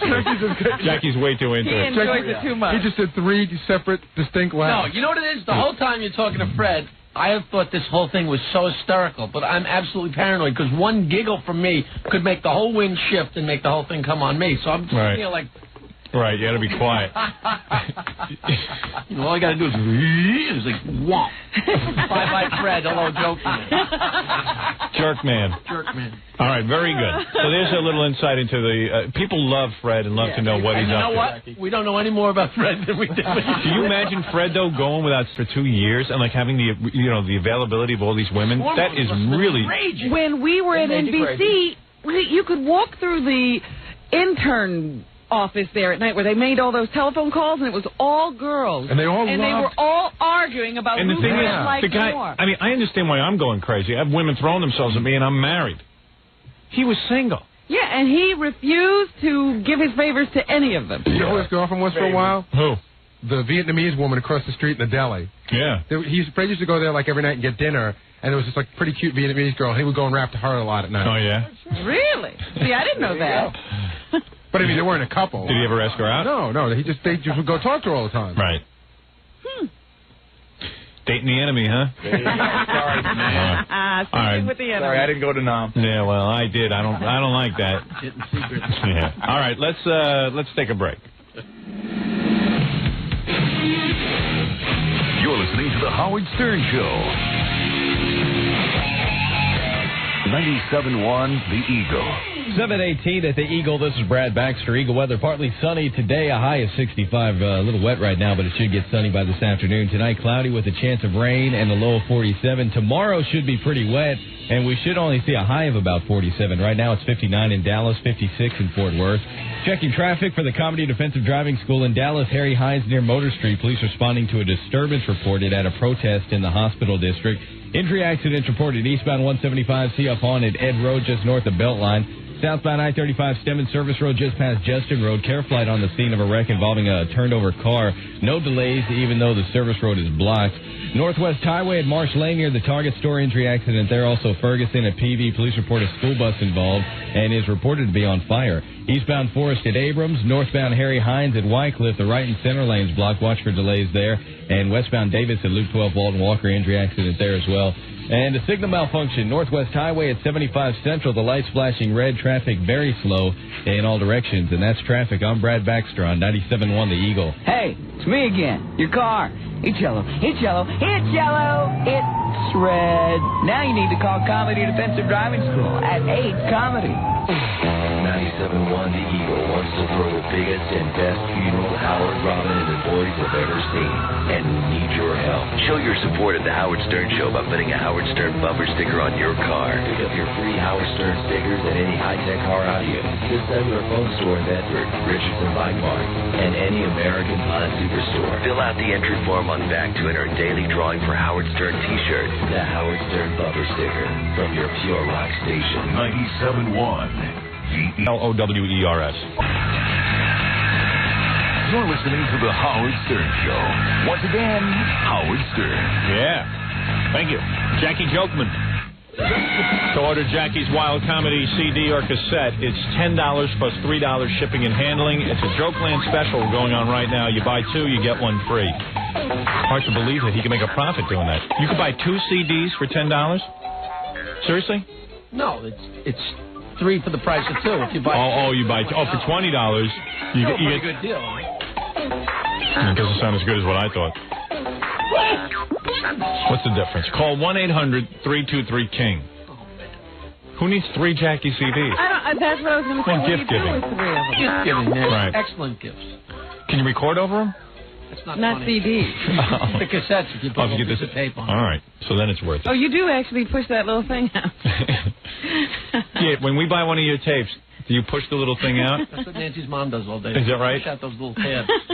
Saturday night, January 28th, we have some exciting Jackie news. Jackie will be at the Riviera Hotel. This is a big day for Jackie. This is a big treat for Las Vegas. Yeah.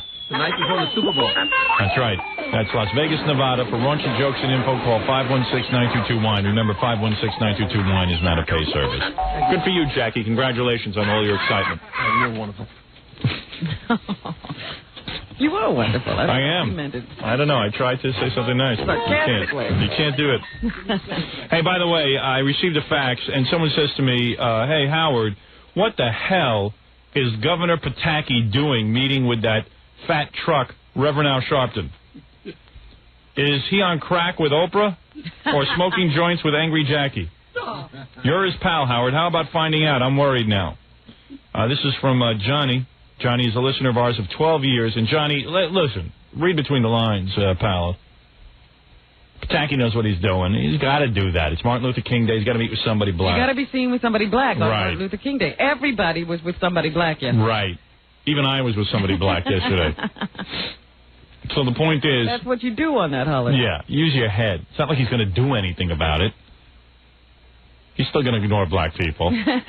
don't get all nervous. It's for appearances and appearances only. You know what? But that brings up an interesting point. Mr. Sharpton. Yes. Or Reverend Sharpton, because Pataki was meeting with the Reverend and a bunch of other ministers. Right. Why you have to meet with ministers, I don't know, but... Yeah, they're going to teach him something. No, he had to do that. I know all about politics. Are there any other black kind of people besides ministers? No, everyone, they've taken a survey now. 97% of black people are ministers, and the other people just go to their services. And, everyone is a minister now. Okay. You know, it's such a sad thing, minister. I mean, first of all, you need absolutely zero brain to be a minister. You understand that? You need zero brain power. It doesn't require you studying anything. It doesn't require you going to school or accomplishing something. You want to meet with somebody? Well, Robin, she at least got a nursing degree, right, Robin? A lot of ministers will tell you Right. that they became ministers after a revelation. No. The revelation was they couldn't get into college. That took work. They'll tell you stories about walking through an alley. Right. And then all of a sudden hearing a voice. Yeah, they heard a voice. And then you want the governor to sit down with these people? Well, the governor's got to meet with them because all of a sudden so-called leaders in the black community are ministers, and it's really a pathetic situation. You don't see leaders in the white community. You certainly don't see them having, collars after encountering a voice in an alley. Right. And what are they doing in an alley? So anyway. They were always in an alley. No, Governor Pataki hasn't lost his mind. He has to do what every politician does on Martin Luther King Days, meet with somebody black. Well, what I was going to bring up was they were talking to Governor Pataki about the death penalty. You would have been doing this. Yes. Had you continued to run for governor? Yeah, I would have had to meet with Reverend Al Sharpton. And discuss the death penalty. Yeah. Now, yesterday you said something about being opposed to the death penalty or questioning your support for it. Would you, at this point, when you were sitting in the governor's mansion, then have a crisis of conscience? No, I would have. No, listen, you got to have a death penalty. The problem is you got to be careful who gets it. This is what I was saying yesterday. Because if you see O.J., we can't give O.J. the death penalty. Guy killed 2 people, 2 human beings, and they can't seek the death penalty because no jury would give, popular O.J. the death penalty. Yet, you turn around, Susan Smith, who killed 2 people, is getting the death penalty. Her 2 people were smaller. Does that make a difference? Yeah, I think, you know what it is? We don't like older people. The younger they are, we like them. That's why all the religiosos like fetuses. They can't stand them once they're born, though. And quite frankly, O.J., you can make a case that O.J. is a real murderer. Susan was a bad driver. She should have just said, listen, I accidentally drove into the lake and jumped out and tried to get the kids out. That would have been a better story. She wouldn't have gotten the death penalty. The trouble is she kept it a secret for a couple of days. Exactly right. She didn't handle it right. She should be like Ted Kennedy, go, Of course I kept it a secret. I was embarrassed. I'm a bad driver. So, anyway, my point is that the death penalty has got to be equal. In other words, it's got to be in certain types of cases, and it's got to be across the board. If you did this, you have to be tried for the death penalty. That's right. None of this meeting and deciding. Because what you'll find is that mostly, I see there's a complete inequity in the justice system. Judges react to on whims. Mm-hmm. They'll react to someone if they're famous. You know, I got to get him in the courtroom. You know, they'll react to a poor person. They'll treat him one way. Rich OJ gets treated a different way. He can't get the death penalty. So it's a whole. What? Listen to this. Elephant Boy stopped by. I had to drop something off. But you should see what's going on with this guy. What? Ever since we made him a star. What happened? I love it. You know, Elephant Boy had to be the type of guy growing up who got his ass kicked every day. I told you, I met people who told me they used to give Elephant Boy a hard time in Hebrew school. Right. And stuff like that. You know, they just picked on him all the time. Elephant Boy went to Hebrew school? Elephant Boy, like, did he get bar mitzvahed? I don't know. You have to ask him. But I know people who went to Hebrew school with him. Here's his Haftorah. La la la la. Sha la la la la la la. Hey, Elephant Boy, you had a bar mitzvah? Yeah. I have when I was 14 years old. Was everyone cracking up? The boy said I came up okay. You know, I didn't stutter. I was able to pronounce my words if it was in Hebrew. Let me ask you, Elephant Boy. Yeah. Let me hear you say something in Hebrew. I want to see if it's any clearer. Yeah. Finish that. I can't remember. And nobody laughed. And no one was laughing during that? That's how you did your... Is that how you did... And did you have any friends at your bar mitzvah? Yeah, it was... Who was there? How many kids were invited? A lot. Really? At my school. You had friends? Yeah, back in Thursday, yes. They made fun of you. Yeah. I don't believe it. I don't believe you had friends. Well, like I said, that people came for the free food. That's maybe who knows. How many friends were at your bar mitzvah? Oh, I don't remember. It was like a table, maybe about 10, 12. I never thought of Fred as a religious entity. Yeah. No, I'm not a religious anymore. You know, except on the high days. High days. The days he's high. Yeah, but it was. What does that hat say? How much money do you get paid for wearing that hat on my show? I was prepared to come, so I was. Is that another strip club? Yeah. Elephant Boy goes now. Elephant Boy is a featured artist at these strip clubs, and he walks in and he's like a big man. He walks in the doors part now. When Elephant Boy, Elephant Boy showed up at Gary's appearance. Listen to this. Elephant Boy showed up in Rochester at Gary's appearance. Yeah. With an entourage of no less than 10 people. Strippers, his girlfriend. Just like a people I know from Buffalo. What was it like? It was. Well, first of all, it was really weird because this appearance was booked for me, and then they said Fred's here, and I didn't even know Fred was going to be there, and then it just said Fred just happened to be in Buffalo. Right. He was going to stop by Rochester. So he walked in with... but what's the move? I mean... Fred hears you're going somewhere. I don't know, because I don't know. I was... The Rochester staff hired me. They wanted me to come up there. I thought you knew... Someone told me... Hey, Elephant Boy, someone told me that, like, when Gary books an appearance, you call the station and you say, hey, listen, just give me a hotel room and I'll go up there. No, they called me up. No, they told me... Seriously, they said to me, I said, what's Fred doing up here? Yeah. And the program director said, oh, Fred said he was visiting some friends in Buffalo. Could he come by? No, I mean, no way. The station manager Rochester invited me and said I was going up there.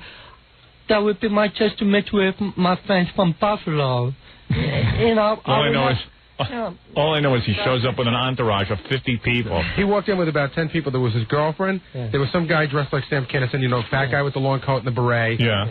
There was a pretty cute girl, and there was a whole bunch of other people. And I remember he walked in, and they had like a VIP area, and they all walked in. A VIP area? Yeah, and they all walked in like Fred led, and they all walked in like, hey, we're with Fred. Right. And they went in, there was like free booze and everything. Yeah. And I'll never forget, one of the listeners just said, Fred's got an entourage? Yeah, I know. I'm laughing like my mother. He's like Elvis with a speech impediment. Fred, you've got a whole little thing going on, huh? You've got a whole social life from all this. I thank you for it. Yeah. I'm glad for you. He doesn't know anybody in Buffalo unless he met him as a result of the show. Yeah, I mean, because Fred is like, you know, the nerd who made good. Yeah. He's king of the dicks. Come on. Well, Fred's now an informant, I see. Apparently, Kenny Anderson of the New Jersey Nets was spotted in Scores, and here's Fred quoted in the paper as ratting him out. Oh, really? Yeah. What does it say? A member of Howard Stern's entourage. This is from the Daily News Sports section. Yeah. They're saying that Anderson was AWOL during Wednesday's practice, and according to eyewitnesses, spent the evening at Scores. He spent yesterday morning denying the allegation. Who's Anderson? He's like the Nets' biggest player. Oh, okay. One of them. A member of Howard Stern's entourage corroborated Anderson's visit. Yes, I was leaving when he was entering. I was leaving when he was entering. How did they understand what he was saying? Fred the Elephant Boy said. He looked like he spent the evening out. Oh. Ratting him out, huh? I looked. Isn't there some kind of a stripper club code? Listen to the Elephant Boy in the paper. He goes, if he keeps denying this throughout the weekend, when Howard returns on Tuesday, the first thing I will do is call up and say Kenny is a liar. Yeah. I decided not to because you damn bring that up on the news. Well, what's with you, man? The guy goes to Scores for a little entertainment. Yeah. What are you, the police? No, I think that's just for, you know. You're going to make it so no celebrity. You see, that's why I don't go to strip clubs, because everyone rats you out. If I swear to God, remember one time for Billy West's bachelor party, I went to Scores? Yeah. Within 10 minutes, there was some reporter there. New York Times reporter. We were there in the middle of the afternoon. There were 16 people in the place, and we were 15 of them. Yeah. This guy, New York Times reporter, he had his pad open. He said, hey, can I ask you a couple of questions about coming to Scores? Yeah, and I was like, uh-oh. I was hoping to get some free tickets from the Nest to keep quiet. Thinking blackmail. So what do you do every weekend? You get together and like you go to Elephant Boy hears there's going to be a big club appearance. He says, "Hey, wait a second, I can glom onto this and bring my whole entourage and look like a hero." My friends, I'll gather my friends. Because at Howard Stern events, Elephant Boy can walk in and be the big star. Yeah. What? He really, I mean, people really dig seeing him. When we were up in Rochester and they brought him up, you know, they dig seeing him. Right. Yeah. And what Gary said about Marlo's, you know, in Rochester. It's true. Gary was being too nice to. And Elephant Boy's way too involved. So it is true. Yeah. They didn't ask you up there. You just went up there. No. They really asked me. They really asked me up here. They doing the birthday show. The general manager giving some money for my expenses. How much? Just $50.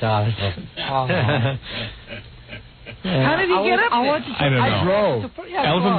Elephant Boy after my birthday show drove up to Rochester to watch Gary at a club with 10 of his friends and got $50. According to my calculations, he left right after the birthday show to get up there on time. It's a 8-hour drive. Yeah, that's no wait. So Elephant Boy gets a whole activity for the weekend instead of sitting in his mom's house and staring at the wall. Yeah, over the garage. He's now got a girlfriend and he's got like 10 people and they're looking for stuff to do. Hey, if we're going to hang around with you, Elephant Boy, you better bring us somewhere. Well, so he piles them into a car. Yeah. They take a 9-hour road trip. They get up and they're taking a 9-hour road trip to go watch Gary at some club. It wasn't even a performance. So that Elephant Boy can walk in and everyone will go wild. Yeah, so they can be the scene makers. Isn't that weird? And they don't get paid or anything. And Elephant Boy somehow contacts the general manager. He contacted me. No, he talked to you at the party. Is that true? No, he called me a couple of weeks ago about this Elizabeth party. I was at the one before last year. You know, the bastard is having more fun than me. Yeah. I'm sitting at home on Prodigy. Let me tell you another weird thing that went on that Fred and I haven't even discussed yet. Right. So I go to Rochester, I fly in, and they have a car for me. Right. It brings me from the hotel to wherever, and I guess they get it on trade, so they said, Gary, you know, you have this car, whatever you want to do. Right. So after the show, I want to go out with my friends and have a couple of drinks. Yeah. And then Fred's girlfriend's telling me, listen, we need the car to get back to the hotel, like this whole thing. And I'm like, well, wait a minute. Now all of a sudden I'm sharing a car with, Fred's girlfriend. I don't know anything about this. Yeah. So now she's negotiating. So we took off. I mean, you're supposed to get a car, and now Fred, the Elephant Boy's girlfriend, is telling you she has to come in the car. She's got to get to the airport. But what do you have to do with her? I don't know. So the deal is, I talked to the program director of the station. He said just go out. So we're out at this bar, and the limo driver comes into the bar, and he gets me and my friends. He says, listen, Fred the Elephant Boy's beeping me. I got to go back and get him. And so I had to leave the bar. I felt bad. We was at the hall after class. It was cleaning Canada, and we was like, what? We was a couple of, like a couple of dicks right around doing nothing, sitting there and cleaning up. What the hell is he talking about? My grandfather couldn't speak any English, and this is how he used to sound. So, we were just ready to like an hour after the show. Can you imagine, Gary? You go up to do. You're going up. I get very few perks in life. Yeah, you're going to do an appearance. They arrange for a car for you, and Elephant Boy walks in unbeknownst to you. Right. Didn't even know he was going to be there. Within 2 minutes, Elephant Boy's girlfriend somehow now is bossing you around and telling you need your car. Well, the funny thing was, I felt bad, right? So I left my friends at the bar. But why should you have to be burdened? I just did. I just felt bad. Elephant Boy managed to get to the club. We went. Can't you get your girlfriend to the airport? Yeah, there was a whole ordeal. People were switching cars, and I got in the middle of it because I like Fred. No other reason. Right. So when I got back there, the girlfriend was sort of like, she was like, couldn't believe that I had left him stranded. In the meantime, I shouldn't be involved with him. Should have just left. It wasn't your fault. They should get one car for you and maybe like a small car for us. I didn't know what was the. You want to know something that used to happen to me because I always felt guilty getting a limo. Right. And wherever I went. So, like, people would say to me afterwards, hey, can I have a ride and junk? And I would always go, yeah, of course. And then before I knew it, was like a bus. There'd be 19 people in there, and I'm dropping them off at their door, and I'm going to be 12 hours late. Yeah, you never get home because you're delivering everyone. Yeah, and it takes a long time. So finally now I go, no, I got to get home. You managed to get here, now get the hell out. Fred, why didn't you call a taxi? It was a long ride, and since the station was... pay me just for my expense. I don't want to take any more money than what I have to spend, like, to eat. So you decided to ruin Gary's night. I was trying to go to Pocono to work the horse show, and then we thought, let's go up the limit. I have no idea what he says, but I'm thoroughly entertained. I love it. Let me ask you something, Elephant Boy. Now that you're getting famous because of this speech pattern of yours, if tomorrow I could grant you a wish, and I say, Elephant Boy, I can get rid of your speech impediment. I'll give you Fred's voice. Fred Norris. Yeah. You can get rid of it, but you're not going to be famous anymore. No one's going to care anymore. Would you take the deal? I will popular, rare because unlike the other records, when you go away without whatever, I will have a life with people like Mouse, like Captain Jack. I wonder what they would do in the morning if you go off the air. So, well, there's your answer, Robin. He's feeling bad for somebody else. That's what kills me. What is his answer? His answer is that even though he's Fred the Elephant Boy, he would take it because even though he's Fred the Elephant Boy, without that impediment, he'd have a life. And none of those other guys would. Right. You think that your life wouldn't go back to where it was before this show if you weren't on it anymore? Yeah, your girlfriend would dump you. You wouldn't be Fred the Elephant Boy anymore. Indignant over there bossing Gary around. All right. I just think, give me your car. Howard, I don't know if we ever... I need your car. I need your car. My girlfriend needs to go to the... airport. Airport. He had a whole thing. He had a. The girlfriend had to get to Cleveland on a 2:40 flight, and then other people had to get to Buffalo on a train. Hey, where did you pick up all these friends? These hangers-oners? No, my friend. 12 home.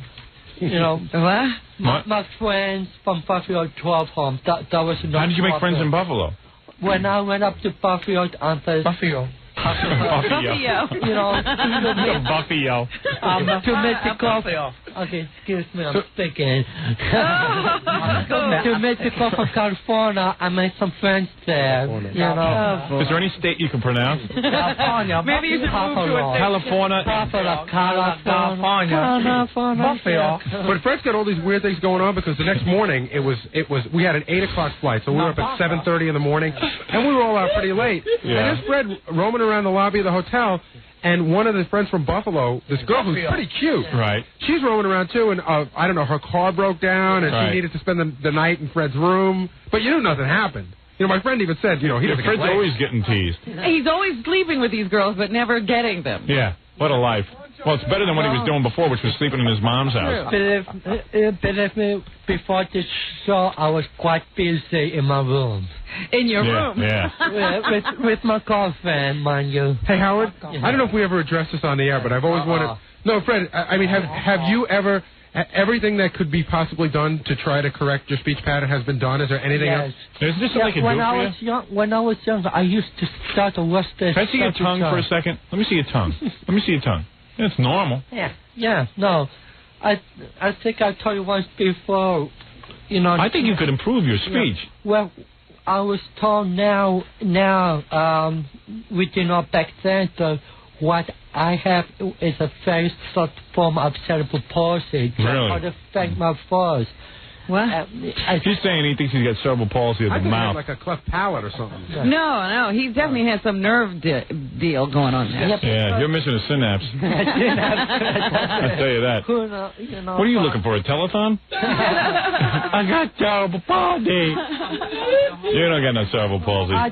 You got rocks in your head. It's on a theory. I don't know what that's But is it your theory or a doctor's theory? I think a doctor once told me, but it's like in the 90s. Nobody knew that back in the 60s. All right, who cares? Anyway, listen, that's your problem. You asked me. Yeah, what is it, Ralph? You know, Fred's like carried away at the birthday show. Yeah, what did he do? Mary Jo was dancing, and he hopped on top of her and started humping her. Yeah, well, evidently that's tonight's show. Oh, my God. Tonight's show on E, you see Elephant Boy dancing with Mary Jo Buttafuoco. And Elephant Boy, I think, tries to rape her. Her trying to run away. Let me ask you something. If you have Mary Jo's husband, will you go screwing around with a dumb young bimbo and live at home? Sure I would. And upset. Why not?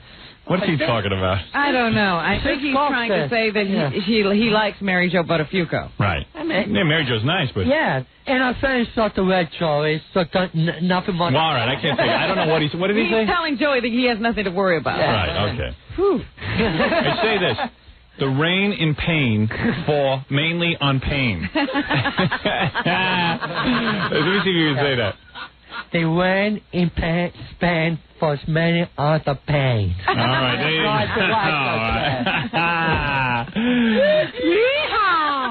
All right, anyway. By the way, Howard, I want to thank you for letting me come on your birthday show. Well, it was a great show. Don't thank him.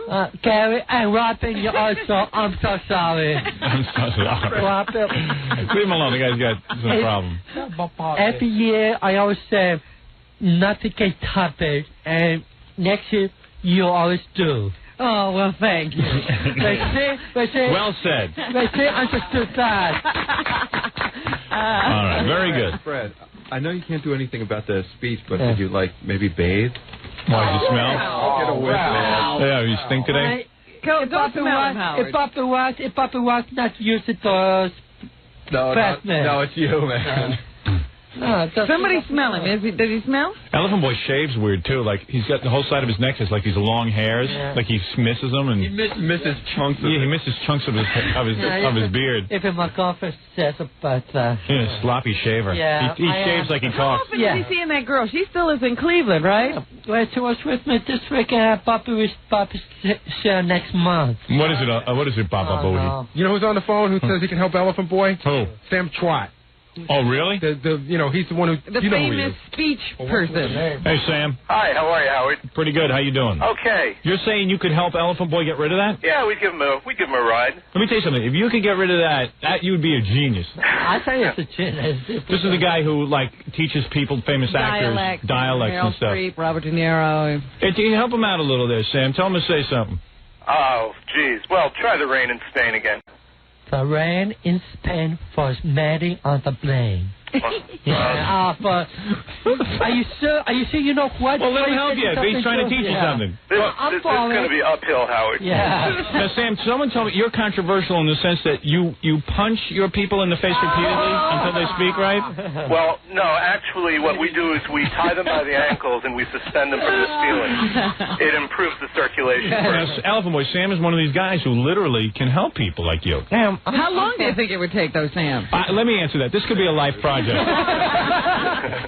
Sam could be by the time there's any kind of real indication that it's working. How long would it take you to get Elephant Boy in shape? Oh, gee, we see results with every session, and if we don't, we dismiss the guy. No, but there you go. But it be very short. Are you saying that you'd give him a couple of free lessons? Absolutely. Wow. Now, what is this about rectal electrocution?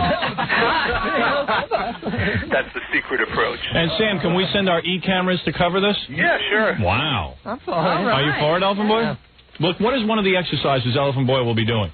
Well, he's got a problem with his L's, so we would help him achieve a better L by helping his tongue get his palate better. His L's? I mean... A through Z. Yeah, what about A, B, C, D, E, F, G? Why would you start on L? All right, but you're going to start with L? Now, how can you get him to pronounce L a little more effectively? Well, the classic way of doing it is you take your tongue tip and you put it on your palate behind your top teeth. Do that, Elephant Boy. No, just do what Sam's saying. Yeah, okay. And now what does he do? And then we get him to pair it with different vowels. So like la, li, lo, lit. Say la. La. That's it. Li. Li, lo. Oh, very good. He's getting it. Hey, he's like Frankenstein. Wow, that's good. I can't pick a law. Thanos school out. Oh, boy. But you know, thanks again, Sam. I appreciate it. Sam, I'm going to take you up on that for Elephant Boy because I have no... What did he just say? He says he's going to take him up on it. You're not busy, are you? Oh, no, not at all. All right. Sam, hold the line, okay? Sure. That's Sam Schwat. Oh, Schwat or Twat? Schwa, Howard. Schwa. Oh, you say Schwa? It's easier to say New York Speech Improvement Services. Sam Schwat. Okay. Hold on, Sam. He's good, though. I read about him. Who are the big actors you taught? Oh, Kathleen Turner, Robert De Niro, Sean Young. Kathleen Turner has a problem. Is she over... Could you fix her? She's like, oh, hello, darling. Well, actually, you know. if you speak to her in person, off a script, she's got a Spanish accent because she was brought up in Colombia and Venezuela and Madrid. Oh, come on. No, seriously. But she's very well coached. I think you overcoached her. She got carried away. All right, hold on, okay? That's Sam Schwat. Always good things happen when I come on your show. Right, maybe you're going to be speaking perfectly now. But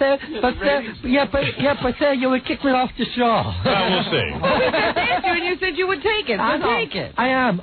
Sam says he can help you. Go to it. And like I said, if we do take lessons, I want to have ass. I got to get myself into it. You want to make a bet right now? Yeah, I guarantee you, Elephant Boy gets kicked out. I do too. Yeah. 2 lessons. Yeah. 2 lessons, and Sam gives up. I say Sam's going to hang himself. Wouldn't that be funny? Like we go and videotape it, then the next day we find him hanging from a chair. Just hanging off the chandelier.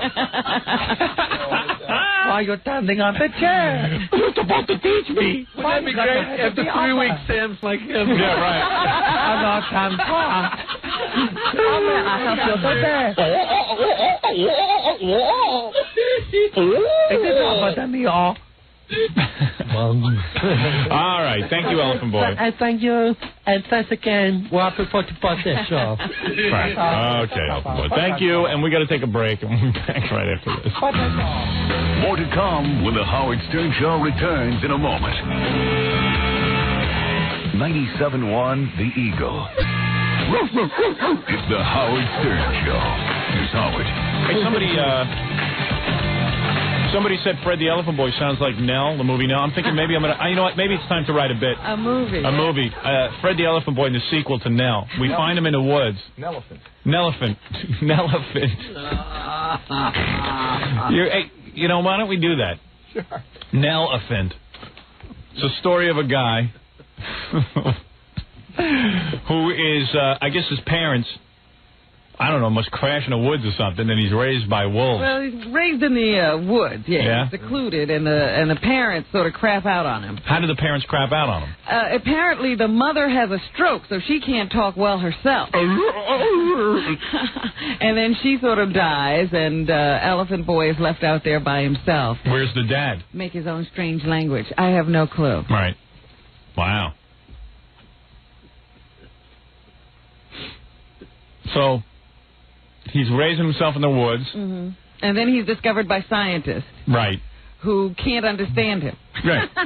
He's discovered by Dr. Norris and Dr. Martin. He's an alien. Right. Dr. Moe and Dr. Curley. Yeah, and they think that they found an alien, and they're going to get rich. But it turns out to be Elephant Boy, and then we just throw him back in the woods.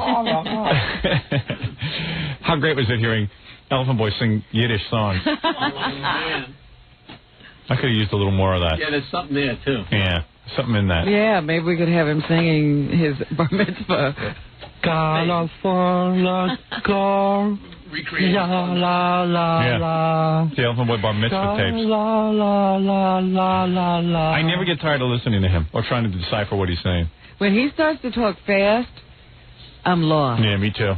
The most annoying thing is when you're at a strip club, because Elephant Boy hangs out at Scores 24 hours a day.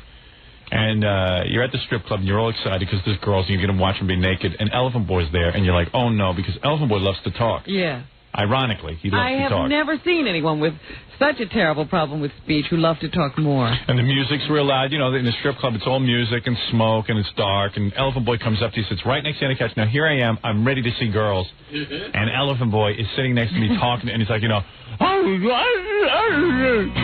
the music's going, the girls are dancing to the Rolling Stones. He's like, what are you doing?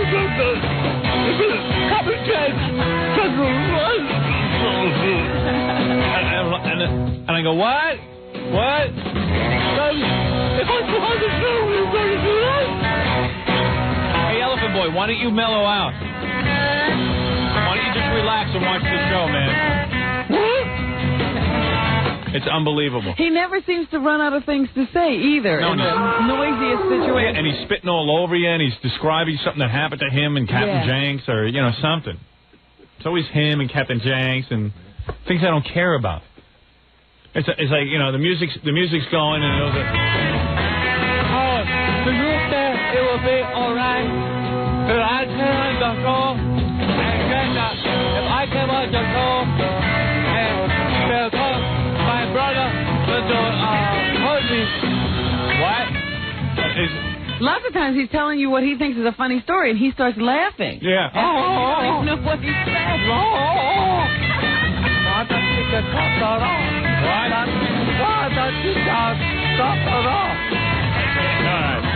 Yeah, it's like your worst nightmare. It's your worst nightmare. You know what's so sad is he can't talk. But so you would think he would do what he could do to help himself. He doesn't wash, so he smells. Right. He doesn't shave well, so he's got clumps of hair. Right. And plus, that stupid cowboy hat is always on the most ridiculously crooked way. Yeah. So it's just... Well, you know what it is? I think when your voice and stuff is that messed up, you go like, why bother with everything else? Yeah, it's like, you know... Maybe we should do an Elephant Man makeover, an Elephant Boy makeover, too. Because I'm thinking he never cuts his hair right. He's just chopped off. Yeah, it's all greasy. Yeah. Send him to your friend in the village. Right. There's a lot you could do. Fabian. All right, anyway, let me take some phone calls. Fabian might quit the business. Enough with There's Elephant no Boy. hope. Los Angeles, you're on the air.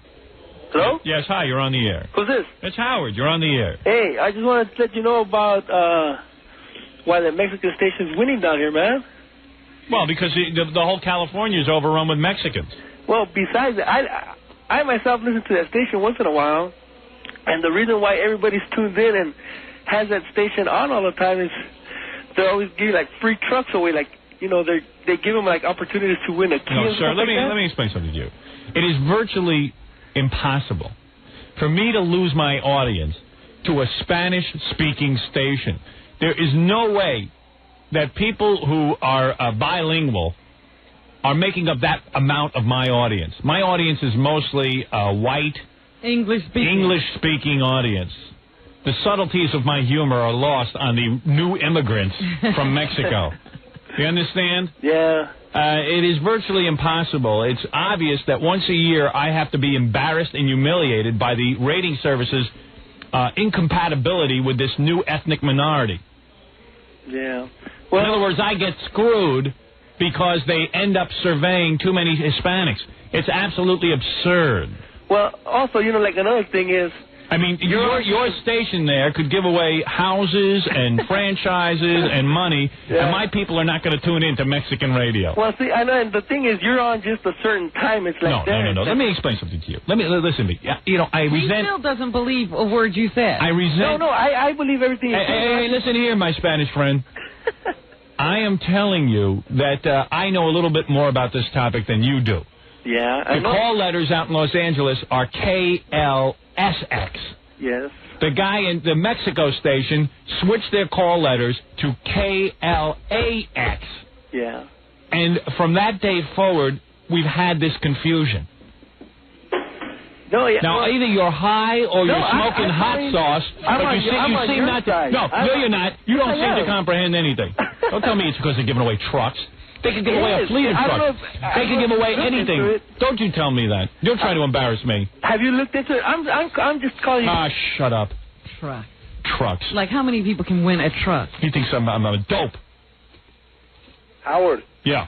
I want to know how come your staff kisses your butt for the birthday show every year.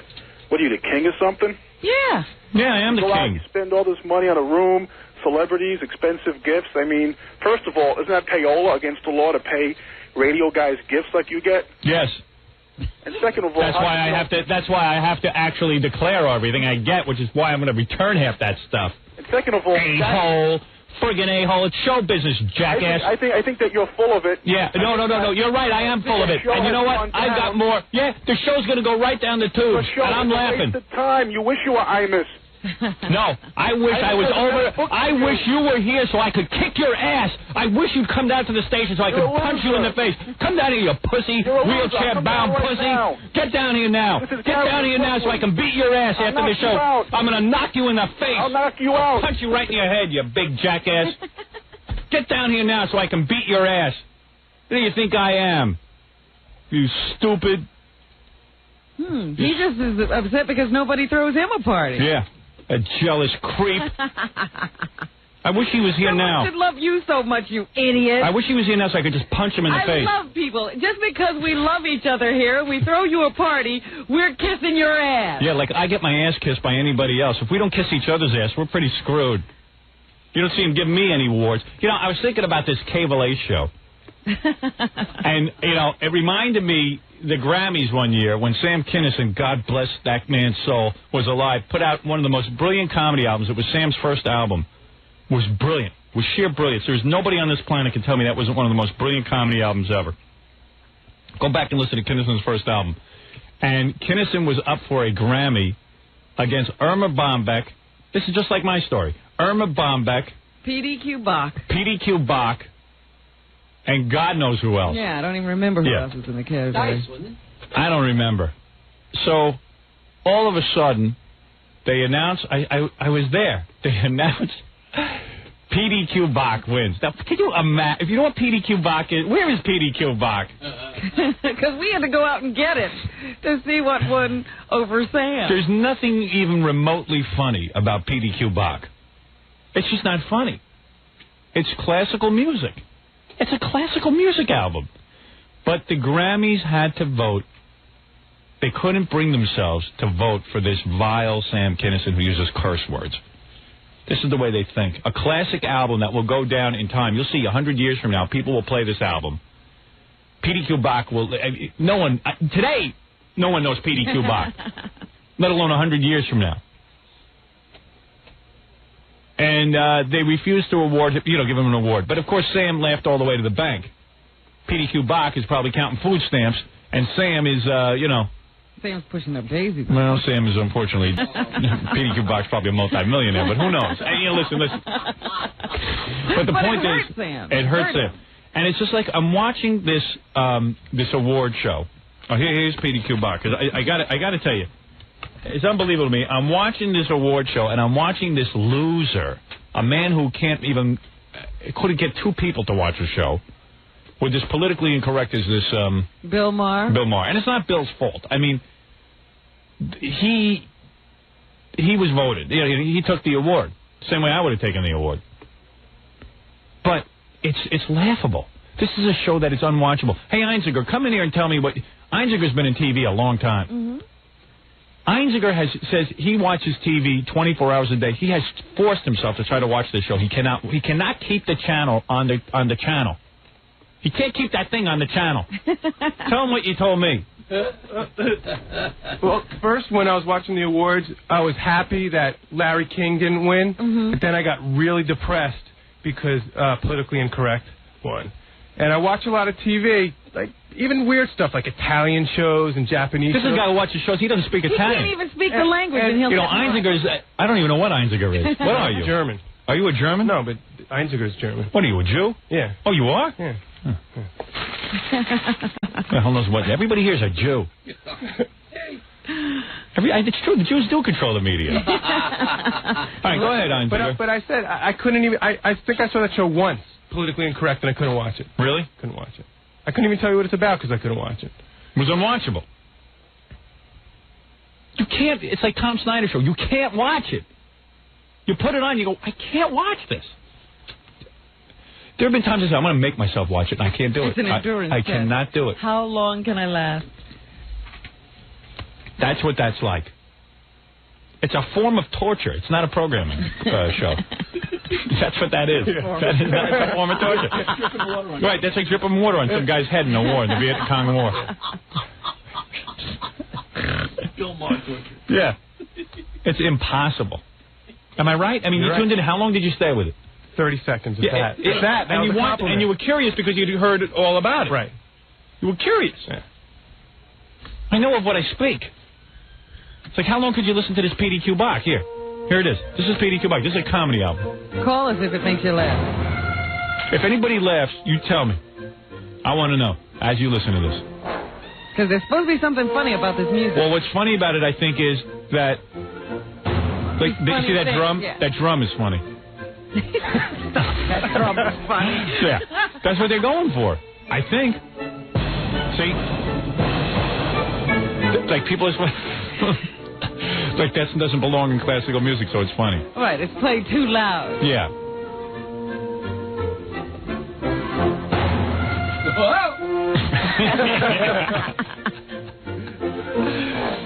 Hey, this is funny. See? And you hear that little, like, it sounds like Munchkins singing? The strings sound like kind of Munchkins? There's probably 5 people in the world that think it's funny. Yeah. Oh, yeah, and they get hysterical. Oh, this is so funny. Woo!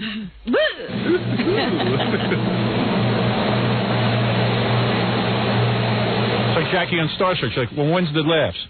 It's all drum humor, it sounds like. It's like Jackie at the Channel 9 show.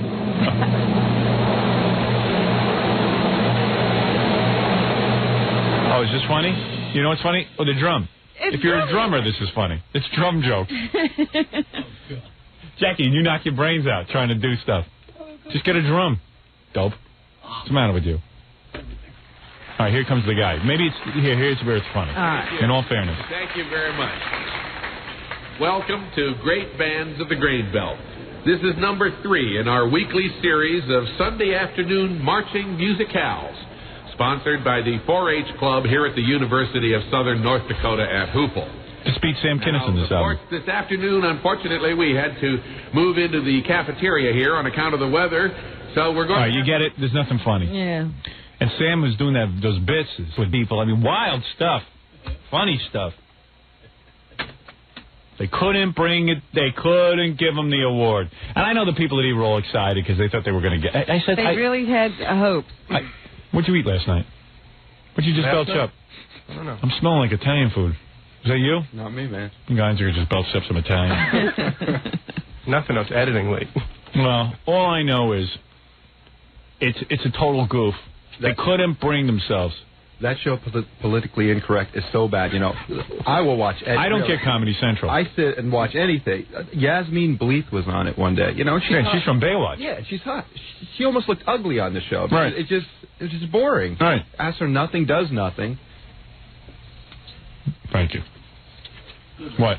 I have to say something about that show because I've tried to watch it a bunch of times and I'm not Everybody just coming in here tries to watch it. Yeah, and people want to watch it. They want to. People try to watch and can't. Comedy Central's on it's on you. But it also sounds kind of interesting. Like, hey, they're going to goof on the news. They're going to goof on something. But, and it sucks. You know what it is? I'm telling you, what it really comes down to, it's like these like pseudo-intellectuals sit around and talk about how great it is because it sounds like it's a great idea. Right. But when in reality, it's just boring. I know. But everyone has to say that they watch it because, it's smart, it's the news, and it's hip, but it really isn't. No. It's politically correct to say you watch Politically Incorrect. Whatever. They have nothing to say. It's really stupid. Sort of like you. Me. You have nothing to say and you're stupid. Now get out of here. All right, thank you, Einziger, too. All right.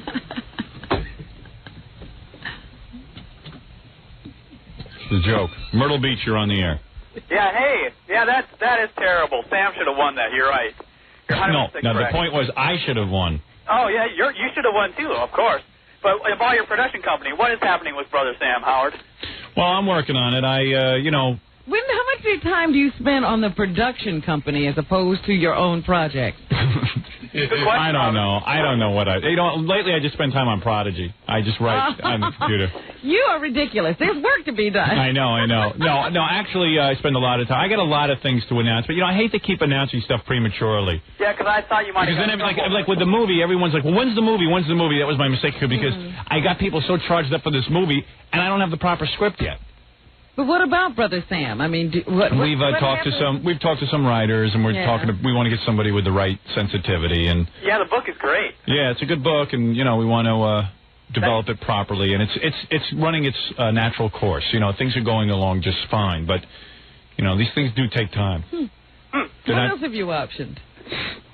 Well, I've got some other things that I hesitate announcing here at this point. Just give me a couple more weeks and then I'll announce it. Because what happens is then I announce it and then everyone goes, well, when's he ever going to put out anything? But everything's in development, Robin. Yeah. All right, well, I'm working on a Jackie movie called Raunchy Riddles the Movie.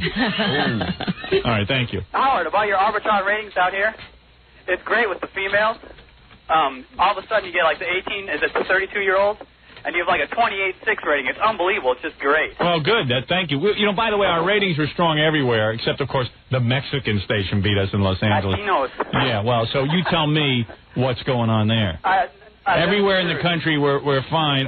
If we sucked, we'd fall down everywhere. Suddenly the Mexican station. That's right. It's all that water, like you said. It's all please. Why are you yelling into your phone?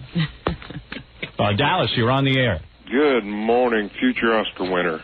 There you go. There you go. Thank you, sir. Hey, listen, I got a couple of comments, and then I got a question for you. First, hey, what happened to the Cowboys? What happened to the Cowboys? Well, they sucked there. What can I say? Yeah. It happens sometimes. You win some, you lose some. I don't mind that they lost, but I would have liked a good game.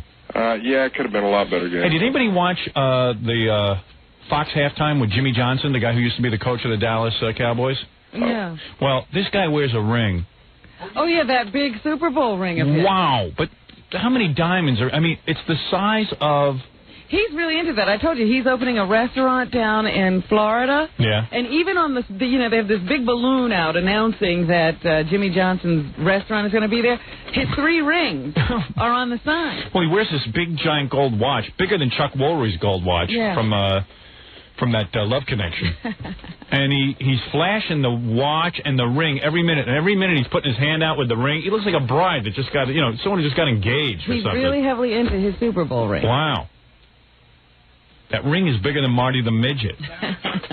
Did you see the size of that ring? And he's flashing it, and he's so proud of that ring. And it's gold and diamond encrusted. Yeah, and got a whole bunch of scribbling on it for it. It can be any more gaudy. It's the ugliest. Yeah, it's got like an entire book written on it. There's enough room for it. His name, the year, everything. Yeah, right. Tablets. Size of a baby's head on his finger. Yeah. So anyway, what can I do for you? Comment. The New Year's Eve tape, finally get to say it was great. Thanks. Matter of fact, I replayed it on New Year's Eve this year. There you go. The E-Channel show is great. The combination of the radio show and the E-Channel show makes your show just that much better. Robin, you look great. I think so far, you're hitting a home run, dude. Stay on. You can stay on as much as you want. I'm not going to punch you in the face. Okay. I unfortunately happened to see Rush Limbaugh and his wife this weekend. I was passing a cornfield and I saw him out grazing. But yeah, actually, Gary told me that Gary used to live in the same building as Rush Limbaugh, and it's so funny to see the wife that he got from the radio show, because he's this big, fat, ugly guy, and the wife is like got a really good body. Yeah, she's an aerobics instructor, isn't she? I think so. And it's almost laughable. I mean, it's almost like you can't control yourself. I know. I mean, the guy's got the sausage head. It looks like how in a sausage the meat is bursting out of the skin? Yeah. That's what his head looks like. Well, I saw one of the funniest things. Every Republican now thinks they owe something to Rush Limbaugh. They don't owe him anything. They are giving him awards. Really? And on C-SPAN one day, I saw, all these Republican women were standing at this lectern reading all this stuff, and thanking Rush for all he had done. And it was, you know, there was a space. There was a curtain and a space and then the lectern. And it was for, like, an average human being to fit in there. Yeah. And then Rush had to come up and give a speech. And he waddled into it. He couldn't, like, fit himself between this curtain and this lectern. So he sort of stood to the side and had to lean over to the microphone. Was the wife there with him? I don't know, because they had a bunch of tables, you know, round tables in the audience, and every once in a while they put the camera on him, but I couldn't tell if the wife was at the table or not. Because it looks like a kidnapping when you see him with her. It looks like a pedophile. Yeah, you're wondering why is she with him? Yeah. What's the ransom? She's slipping notes. Return me to my mom. You think you ought to call the police because something looks wrong with this picture? Yeah. Big fat head. You expect stuff to start oozing out of his ears. Because people ask me all the time, like, well, what do you think of Rush Limbaugh? I said, well, I tell you what. Put him on in morning drive time. Let him go head-to-head with me, and we'll see who wins. Mm-hmm. Yeah, it's safe to be on midday. Who's going to listen? I mean, there's nothing to listen to. So the guy gets an okay rating, but there's nothing else to listen to. Come on in here, you're such a big shot. Where the big boys play. Hey, my question. Right? Right. Absolutely. Of course, that's right. Yes, go ahead. My question is, you've only talked about this one time, but my question is, how has your overseas book sales gone? You've only. I don't know. Are there overseas books? Yeah, well, I know they released my book in England, and are they going to translate it into other languages? Yeah, well, evidently the English speak English, so we got off pretty easy on that one. Quite frankly, I would like to see your book translated into other languages. Yeah, I believe the Israelis are translating it into Hebrew. No, I don't think that it's gone that far because don't forget I am still not an international force.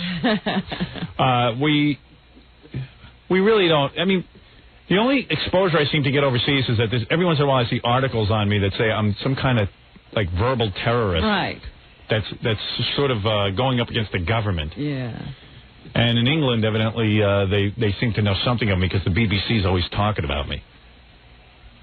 But other than that, I don't think there's anything going on in terms of overseas stuff. But you don't know. I saw some interesting news today. People keep asking me about your audio book. Yeah. Is that coming out? Is that out? I don't know. I don't know. I got to get to work on that. Oh, you still haven't finished? Yeah. You're worse. OJ is going to be doing his I don't know. audio. You got to ask Fred. He's been in the studio with me when I try to record it, and it's like, oh. It's not it's like pulling teeth. I hate it. I start screaming and yelling. Oh, boy. And that sounds like a fun deal. Yeah. Anybody keeping the tapes of that? Oh, man. It's really bad. Oh, why don't you bring us those? And as I'm reading it, I lose my voice because I don't want to be doing it. I don't know. I'd like to hear a tantrum or two. All right, I'll get some of those. Now you're going to be acting. Hey, want to hear a cool tape? Listen to this. What? Check this out. You guys will like this. You know what that's from? That's from that Marilyn Manson album. Oh, really? Yeah, they put it on the album. They evidently have like a mailing list, and that lady's kid or something.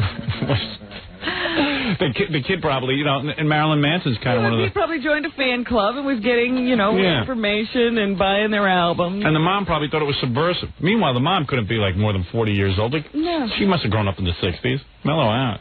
Isn't that kind of funny? She's like yelling into the machine at them. That was for Jackie stuff. Isn't that great? Oh, that's great. Like an attorney now. Like, even like everyone's learned from watching TV. We never, your parents never had an attorney when you were growing up. An attorney. Like that woman has an attorney. My attorney will be contacted. We will be suing for millions of dollars. My next stop is my attorney. Yeah. Howard, I got one more comment. Some poor kid hears that voice every day. You will clean your room. I don't want you listening to that Marilyn Manson. Marilyn Manson.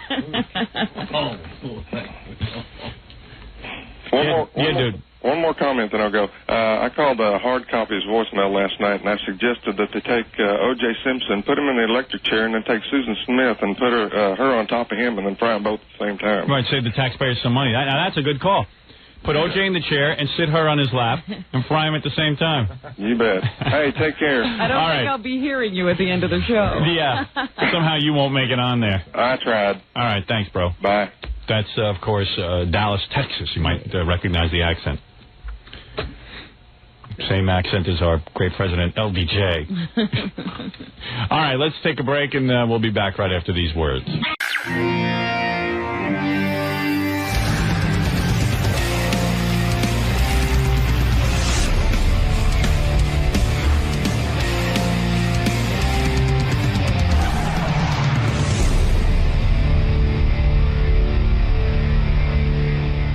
Where is Lisa? Is she around here? I don't know. I mean, she's on her way. Just good. Okay, yeah, go ahead. I was going to say, I'm a long-time fan of the show before I started working. And I just know as a fan, I would have paid anything to get close to the show in any way. Right. You know, and I always thought it was awesome that you didn't rip off the fans that way. Right. I would have paid hundreds of dollars to eat with, Gary or something, you know? Right. And it's just like, because I know as a fan, you just want to get close. And I really think Lisa's taking advantage of the people that just want to touch the show, to get close to the show in some way. And I don't think it's right to take advantage. Yeah, Lisa, I'm trying to figure out why I'm turned off to your sweet and greed. I'm really struggling to give you exact words why, but it just doesn't seem like there's enough value there. It seems like you're taking advantage of my show and charging people $100 to meet you because you're on the show. My talent is baking. But you're not giving a baking class. No, but I'm baking mostly everything that's there, and they'll get a chance to meet me. The guys do. But when every time you say they get a chance to meet me, I don't know why that bothers you. I don't do stand-up comedy. What am I supposed to do? I can't go and... They're doing the same thing. Maybe do nothing. I have been doing nothing. Maybe not charge people $100 to meet you. Like, maybe let them meet you for free. Then why don't the comedy shows? How come they're not for free? Because they're doing stand-up comedy. They're doing a show. Scott Salem's a show? No, you know it's not Scott. JD's a show? No, it's the Shuli and the two other comics. Okay, so Those why guys is are Scott there. and JD making money? Or Ronnie? Well, maybe Because you should have it's a joined show. that group. Hold on. Yeah, maybe you should go on the road with them. Why? Yeah, that would be fun. Because what I'm saying is because wait a minute. Why are you knocking our show? That's what I don't understand. No, but can I just say something? I'm not knocking your show. I never said I was a comedian. Let's get that straight. No. What I'm saying is, hold it. Before you hijack this conversation. See, but because his whole show is a show. And it's kind of a joke. But when they come to see you, there's not even a show. Like, he does get up on stage and, like, entertain the people. I mean, it's shitty entertainment. I get girls up to take their clothes off. Well, he does. I mean, he does you something. Just said it's a shitty show, but it's at least an attempt to entertain. This is my attempt. Yeah, but your attempt is to do nothing. Hey, I was thinking, while you guys are here, I was thinking about this whole Lisa G thing and the sweet and greet party. Yeah. Because I was trying to wrap my head around it yesterday, and I couldn't quite figure out where I stood on it in my head, But one thing did occur to me, and I really do feel this way, that if Lisa's going to use the show to get, the only reason people are going to see Lisa's Sweet and Greet is because she works on our channels. I'd surely be the first one to attest to it with the Ronnie Block Party. Absolutely. But the distinction I do make, and it was brought up on the show yesterday, Shuli and the guys always have Howard TV there or the news department, and they provide something back. They provide a television element or something or a radio element. And it did rub me the wrong way when Lisa yesterday said, I mean, in a real way, like Lisa said, hey, I'm not doing this for TV. You can't pick and choose. I agree. If you want to come on the air and you want to promote your sweet and greet or whatever you're up to, don't tell me the quid pro quo isn't there where you're going to provide some kind of entertainment for us. Right. And this idea that I don't know if the fans want to be on TV. What fans don't want to be on TV? They all have Howard TV. Yeah. They're all dying to be on there. Yeah, and if they don't want to be, then don't use my fans. So here's my ruling on this. I guess I'm okay if Lisa wants to charge $100 for people to see her, or Shuli wants to charge you. But don't sit there and tell me you're not going to be on Howard TV. Then if you're going to be now a performer and you're going to use my audience to show up and stuff, then you got to play ball. That's it. I really do feel that way. That ain't right. There are times I told Doug, give me a camera, one of the small ones. I'll film stuff while we're on the road. After shows, I'm going around interviewing the guys and fans, with my recorder. And if Lisa doesn't want to do that, that's fine. But don't bring it up on the air that you're doing Sweet and Greet. And don't use the airwaves for that. Because these are my airwaves. If it's a private, personal thing, don't use this show to promote it. Right. I really do feel that way. And not just for Lisa, but for everybody. And one thing I will say about Benji. Benji lets me come and videotape him and his girlfriend singing. And they're some of the funniest shows on Howard TV. And I hate being on TV. What? I hate being on TV. Yeah, and once you started that, I even said, we got to, no, like you didn't want anyone taping in your apartment, but you said, okay, Oh, yeah, I'm going to do it. Yeah. And that's fair. I can't understand why she wouldn't want it. It would make it... Well, because she's not understanding that, actually, that's the only thing that's... If you're going to be in this business and you're going to be on the Howard Stern show, if the TV is there, it actually becomes something people like. They even pointed out yesterday that they were on the balls of their butt with the Ronnie Block party until you saw the footage and it went on Howard TV. Yeah, what you do is you pray that it gets on Howard TV. You're 100% right. And then your business grows. So anyway, that's my ruling on all of this. If you've got restrictions and I've got restrictions, don't bring it up on the air. Don't mention it on Howard Stern Radio, Howard Stern TV, because to me it's all Howard Stern everything. It's a business. Howard, if you care, Lieberman gave me sort of an update. What's up? Tell me the update. She called everybody who bought a ticket. Yeah. And everybody except for being on TV except for one person. Yeah, so she's trying to figure out how to handle it. I got it all figured out. Never, ever bring up anything you're doing outside of these channels again. And if that person doesn't want to be on TV, tell them not to come. Refund their money. Right. But from now on, everything is on TV. I don't want to hear people telling me they're picking and choosing, because I'm picking and choosing. I'm picking and choosing. And if you choose not to be on the team, then don't do it. And listen, Lisa does a fine job and everything, and I would never ask her to be on TV if she's just doing it. But if you're going to start using the airwaves to promote events and use my audience, then you've got to give something back. That's how I feel. Now, what do you think of that, Doug? Your Honor, I think it's a great decision. Right. That's why I'm America's judge. That's right. What is your ruling, Your Honor, on her appearing on Howard TV for interviews, like the behind-the-scenes shows? Sometimes she's involved, like when we go out with Benji with the Anthony Weiner press conference. Right. We did a behind-the-scenes show on that, and she was a big part of that, but she refused to be interviewed. What is your ruling on that? She refused to be interviewed without payment. That's ridiculous. I agree. This is all... Listen, it's like I explained the other day. What do you think we're doing here? Howard TV, to me, is no different than Sirius Radio. It's all the same. It's all promotion and promoting. It's the same thing if I said to her when she interviews me, Lisa, I can't be interviewed for Howard 100 News. I need to be paid for this. It's a thought that would never, that's ever psychology. cross ahead. If Doug Goodstein, every time we ask him to be on the air, and says I demand payment, I'm fucked. Then I got to get rid of Doug Goodstein. But you know what? When I went to Peru, Howard, I went to Doug and I said, give me a camera. Maybe some interesting stuff will come out of this. This is my own personal vacation. Right. But I just decided, hey, let everybody in on this. Thank God you did. And it was fabulous. Yeah. And my point is, if you're going to... Listen, you can't pick and choose how you're going to use the Howard Stern show. This ain't a Chinese food menu. We're all in this. And it's one thing if Lisa wants to work in the news department, not promote anything and this and that, the other. That's one thing. But don't tell me you're not going to allow a camera, and then I'm not going to allow you to use my airwaves. All of this stuff is good to us. We should be good to it. And it just doesn't go for Lisa. I mean, for everybody. It's the way it is. She also buried herself for if there is something after this. She said she works for SiriusXM, so when everyone moves on, she must stay here. Yeah, but what happens... She's not a part of the team. Right, right, exactly. And what happens if you start saying, well, I work for Howard TV, I'm not talking to Howard 100 News? Well, it would never happen. No, I know, because you're not that kind of guy. Okay. No one is around here except It's all fun. Yeah. No one's ever... I've been here 18 years. No one's ever... We've never had someone split hairs like this, ever. Like it's just, it's just not in anyone's. Yeah, well, I was head. thinking about it, and that's what I think was bothering me about it. There's a lot of. I mean, this place is a lot of turmoil. Really? Oh yeah. Oh yeah. I mean, everyone. The wrap-up show was like it was 15 guys in there just ready to unload on her. Well, yesterday. listen. And no one wants to be mean and make her cry, but it seems. I think the thing that's frustrating the most is that she doesn't seem to get it, and it's just like tunnel vision. It's like she sees it her way, and we're all idiots. Well. I see it my way.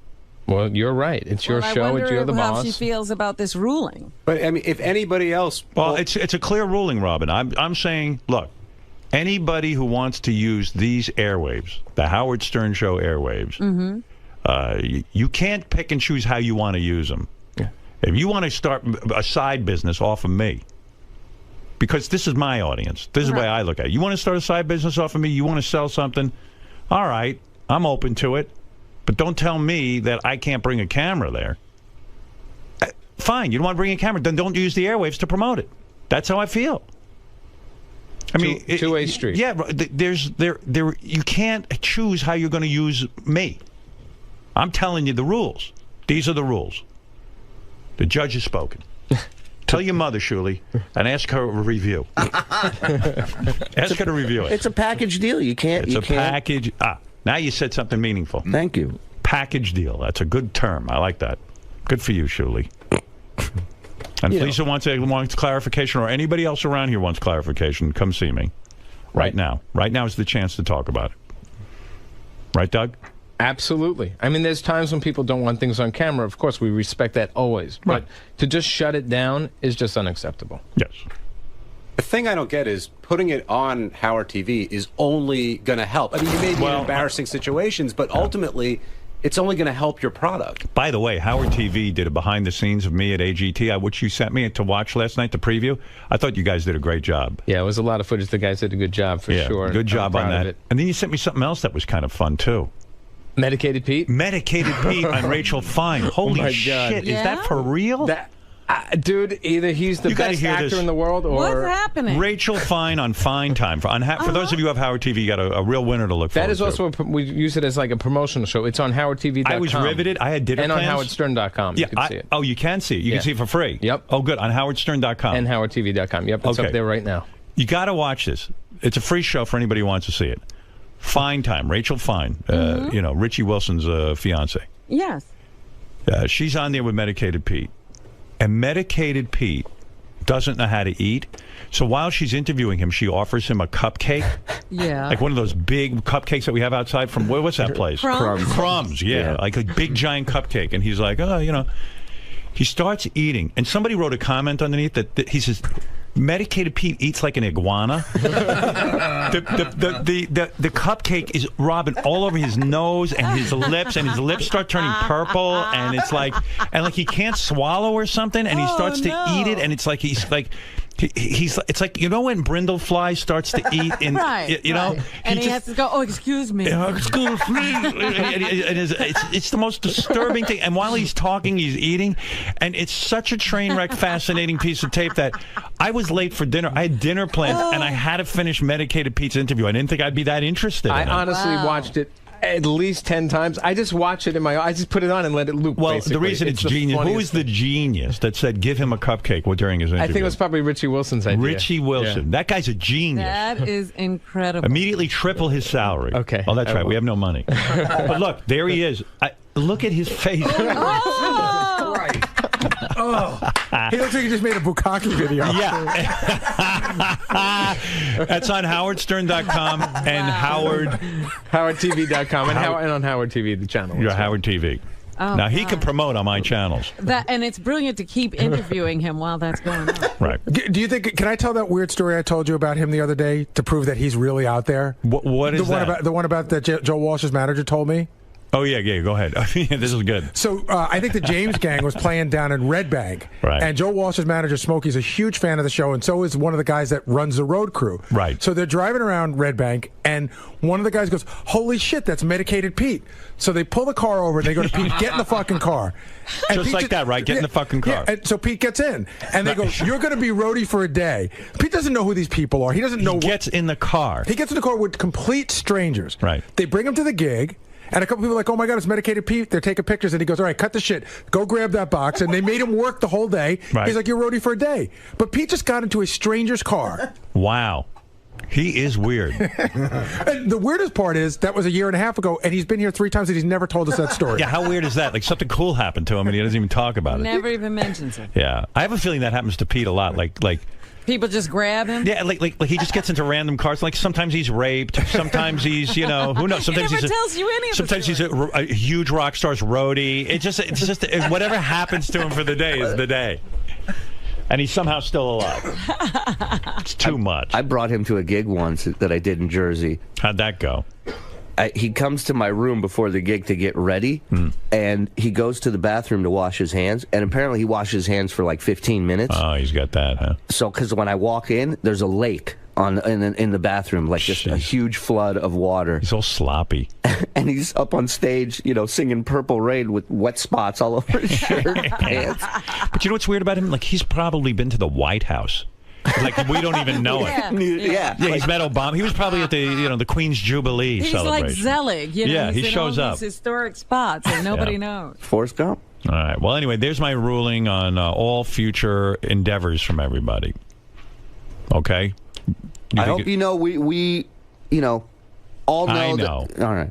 You know what I'm saying? What? I'm just nervous, man, because kind of makes everybody kind of. You don't want to have Lisa send me over the edge, and then I'll stop all the fun. Yeah, because you could be you're well within your right to do that. And right. I think it's fair. It's fair. Doug, do you feel relieved that, because you've been holding this back, you've actually been protecting... I never brought this up. I saved her face on this. I was being professional and respectful. I don't know who brought it up. I don't really care. But someone else brought it out yesterday, and obviously it came up, but it wasn't me. I kept professional on this. I did not rat her out. I was going to save it and just not bring it up on air. But, it came up, and... I feel like, the judge has spoken. The boss has spoken. It's crystal clear. There's, 50 people up here? 49 get it. So. And you knew Howard would share this same thought process. Like, who has done this? Who would, that's like me asking John right now for holding a microphone. Like I said in there, John, pay me. Get this microphone away from me. I want to be paid. I work for Howard TV. This isn't I'm splitting hairs, John. This is Howard TV. I don't work for Sirius XM. Pay me for this, John. Could you pay me? Answer the question. Pay me. No, thank you. Why? Because you work for the channel. You work for Howard. We all work for Howard. Package deal. It's a package deal. Yeah, it's a package deal, of course. So will you cover Lisa's Sweeten Me? Now that's a good question, and I'm going to be hypocritical. Potentially, because part of me doesn't want to cover it because I don't want to help her out now. She split hairs and made her feelings known, and it's insulting. And the other part is like, no, I wouldn't do that to the show. I'm gonna if she, God, I can't believe I'm saying this. If she allows us, really, don't exploit and try to self-take us through the show. No, yeah, we would cover it, sure, and I would be happy to cover further ones, and hopefully, because I'm a good guy, I'd like to help her out. So if this could help her blow up her business, sure. Do I think it should would I be happier if it all went away? Yeah, probably, that's the truth. But yeah, I'd cover it, and I'd cover subsequent ones as well. It seems though there should be no gray area. Howard ordered Lisa to give access to Howard TV. Yeah, there shouldn't be, but we're dealing with Lisa, and Lisa seems to go by her own rules in her own world, so there might be another conversation Howard has to make it even clearer than he just did. That would be my guess. Lisa? Yes? Howard declared you must do interviews with Howard TV and allow Howard TV... No, that's not what he said. He said, if I'm using the air to promote an event, then Howard TV needs to be there, and I agree with him. But Howard did say we're all one team, and he wants you to participate in all Howard TV productions. That's not what he said. But I'm there 100% in the hallways every morning. You're parsing words. You're not. That is what he said. That is not what he said. That's not what I heard. Go back there and ask Gary what he said and Doug what he said. That's what he said. He said that he expects me to... Yes, he says he expects you to do interviews with TV for behind the scenes, and he expects you to do everything just like what he expects everybody to do. Well, then that's what I'll do. If I have time. This comes first. Okay. But you're parsing words, that's all I'm saying. I am not. That's what I heard. Then maybe I missed something, but that's what I thought I heard. I called you last night, Robin. I know, but it was right before AGT, so I figured you'd go into that. I wanted to watch it, so I figured we'd talk today. Yeah. Can't interrupt AGT. Well, it was 20 minutes before AGT. I figured we had some time, but you're right. You need to prepare for AGT. By the time I saw the message, I think it was like 10 minutes before. By the way, how good was AGT last night? It was really good. Yeah, those hour shows fly by. They really do. Yeah, you don't realize when you're sitting inside how much is going on outside of the venue, how much is going on in the wings. I mean, again, I get hung up on I try to remember everything I said because we taped for 4 days straight, like 2 shows a day. In Austin, yeah. Yeah, but I was really pleased with the show last night. I thought it was a real good one. And but speaking of things, AGT, how about the guy from the night before who is a war hero and stuttered? Did you read that he is a complete fraud? No. Yeah, like it was a total scam. What's even funnier, in some of the papers it goes, Howard Stern was scammed. Like, not even America's Got Talent. Yeah, like you did all the vetting. Yeah, like I run You're not the show. just sitting there. Yeah, no. Well, first of all, there can't be anything more despicable. You know, there's so much on my mind because I am dying to tell people what happens in Vegas. Not just about this guy, but about a lot of the talent. Uh-huh. All I can say this season on America's Got Talent, if you're following along at home,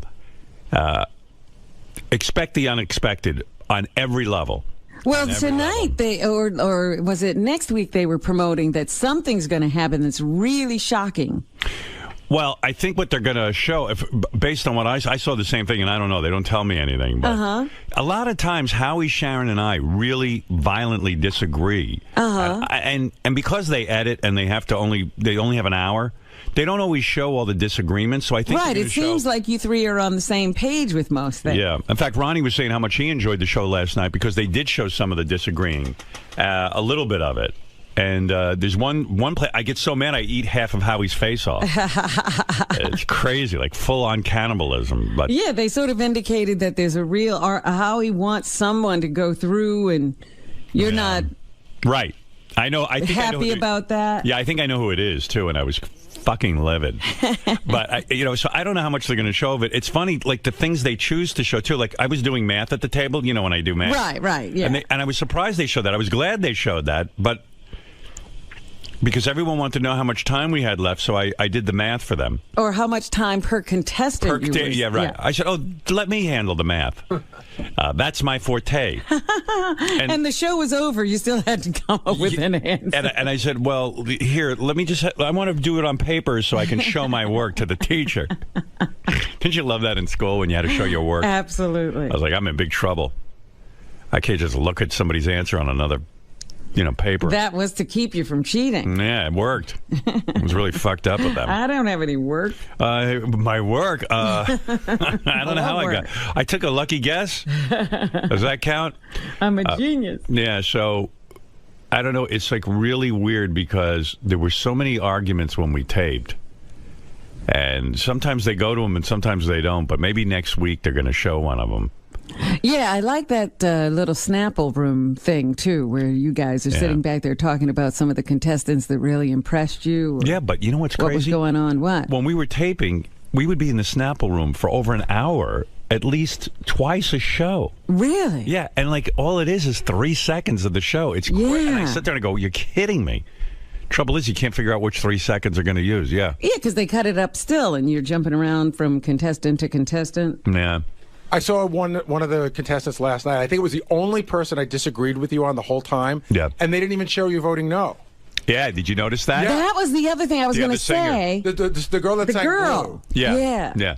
See, all I can tell you is, by the time we get to Vegas, I'm right about 100% of the time. But in order to show you saying no, that was going to be 3 minutes.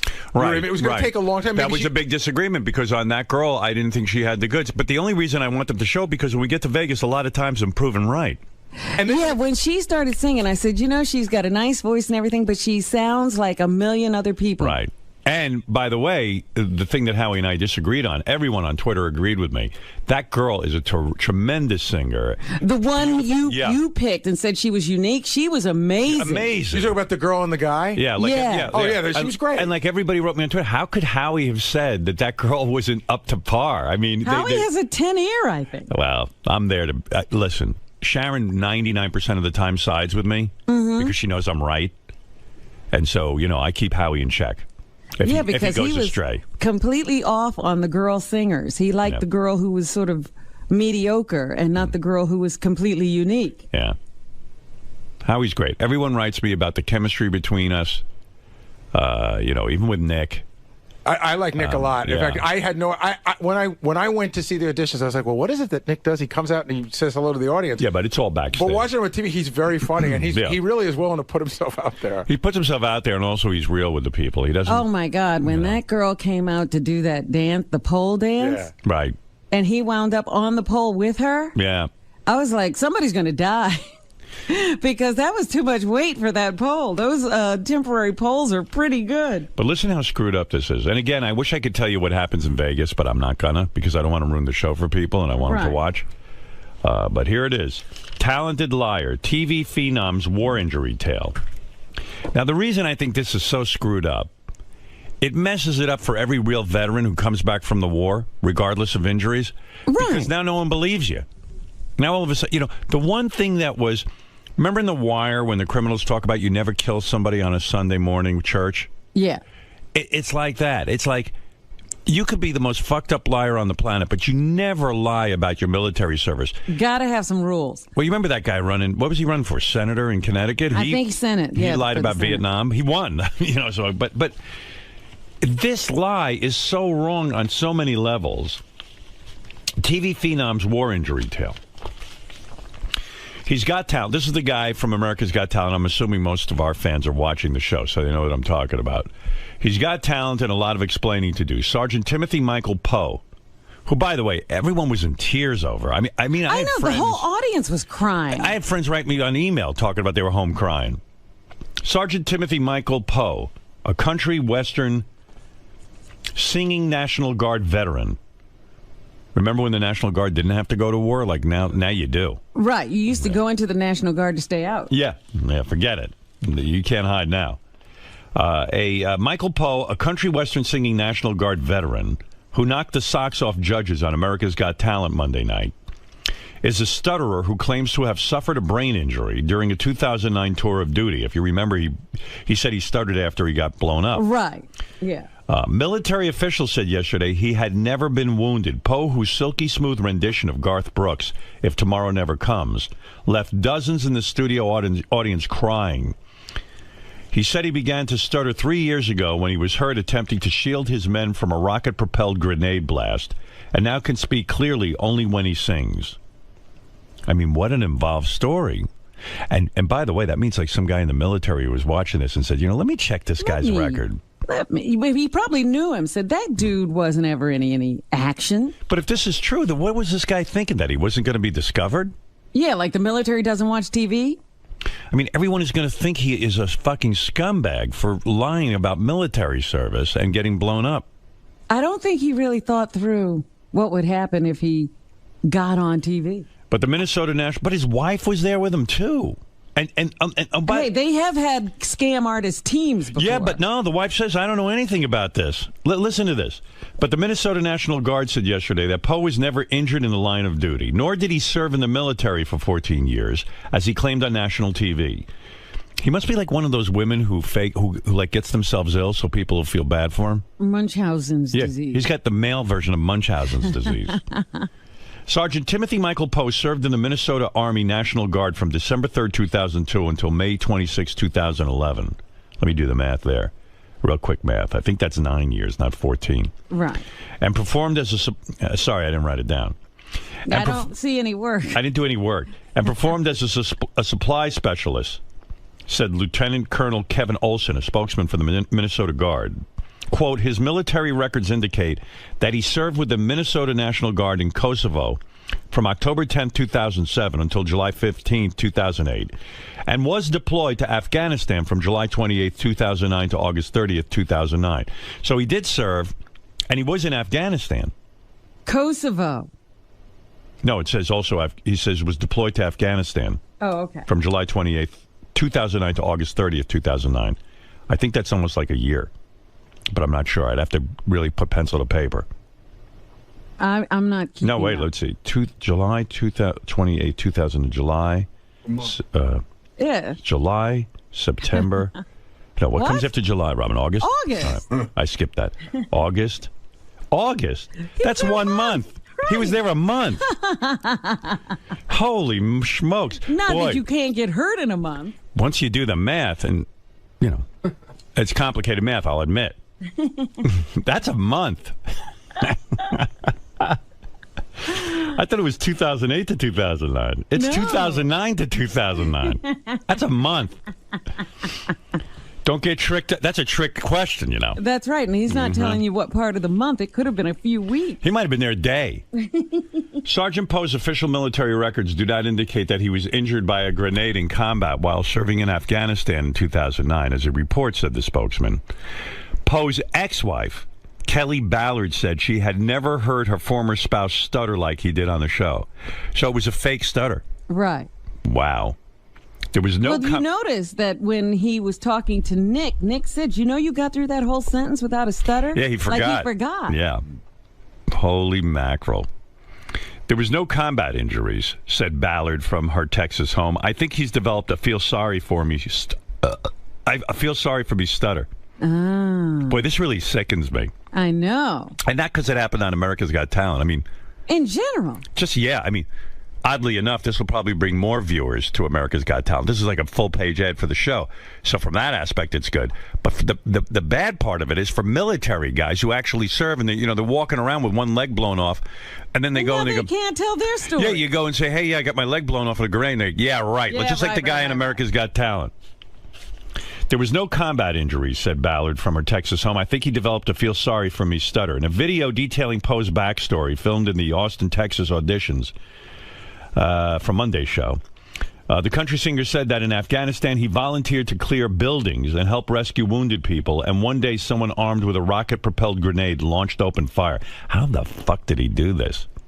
With a straight face. Somebody told him a story, and he decided to make it his own, probably. I saw it coming down, and by the time I turned and went to jump on top of my guys, I yelled grenade, and the blast had hit me, Poe said.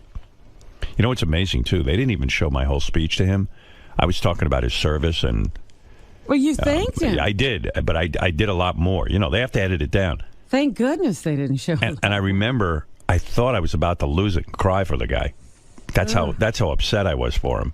Yeah, thank goodness they saved you with the editing. Yeah. I could have looked like a real pussy. I saw it coming down, and by the time I turned and went to jump on top of my guys, like he's a huge hero. Right. I mean, this is a story with nothing but hero smacked all over it. I yelled grenade and the blast had hit me, Poe said. He claimed that had he not been injured, he might never have discovered his singing voice. Right, because he discovered that with this speech pathologist. Boy, I wish I could tell you what happens in Vegas. I wish they would fast forward on that one. Well, don't, because, right now, as far as we're concerned, he's still in the competition. Oh, yeah, no, he's in. But that's what I'm telling you. We might go to Vegas and fall for it even harder. That's what I'm telling you. Just be prepared. But Ballard said years earlier he was the lead singer in a band called Crawl Space. Show producers said they first learned only yesterday that Poe had been lying. Poe could not be reached for comment yesterday. Yeah, and they actually vet these guys pretty well, I thought. Yeah, he crawled back under his rock, apparently. Oh, my God, I want to interview him so bad. I want to interview this guy so badly. Well, there should be a law that you can't misrepresent your military service. Especially in front of me on America's Got Talent. Yeah, you go to AGT jail. Yeah, there's got to be an AGT jail.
Sharon's holding on for the game. Remember that from yesterday? I got to do that. Yes, this woman who we talked to yesterday. All right, let me get to her. She's Sam Simon's on the phone. Hey, Sam, I haven't spoken to you in a while. What's happening? Howard, how you doing? Sam Simon, one of the creators of The Simpsons, who doesn't get as much credit as the other guys because he sold his portion of it, and they tried to sold nothing.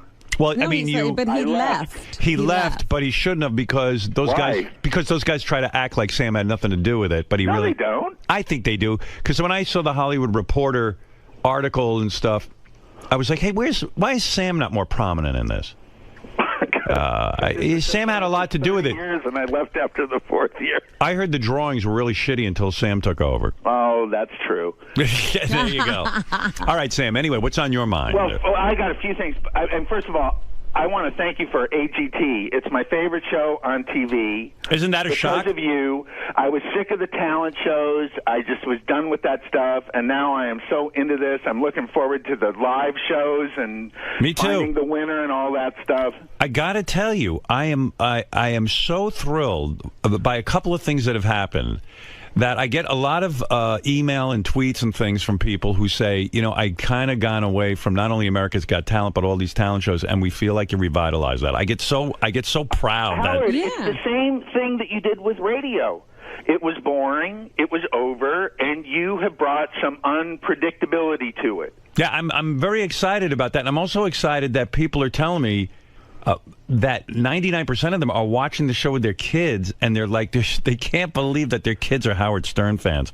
And so it's all sort of exciting and new. Well, I don't think a lot of people know who you really are. You know, like, you know, this reputation. Right. I see Howard on the show, and I think it's great. Right, it's fun. Although, I mean, I like when you rewatch the show, right? Yes.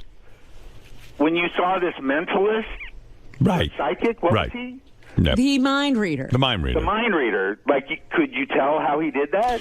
Well, I actually know because I've employed a few mentalists. Oh, okay. But I tell you the truth, I thought that guy was terrific. Yeah, we know there's no real such thing as a mind reader. Right, we know it's a trick. Yes, of course. But he did a wonderful job because what I loved about him is, I don't know how you felt about him, Sam, but I thought he was very unassuming, you know.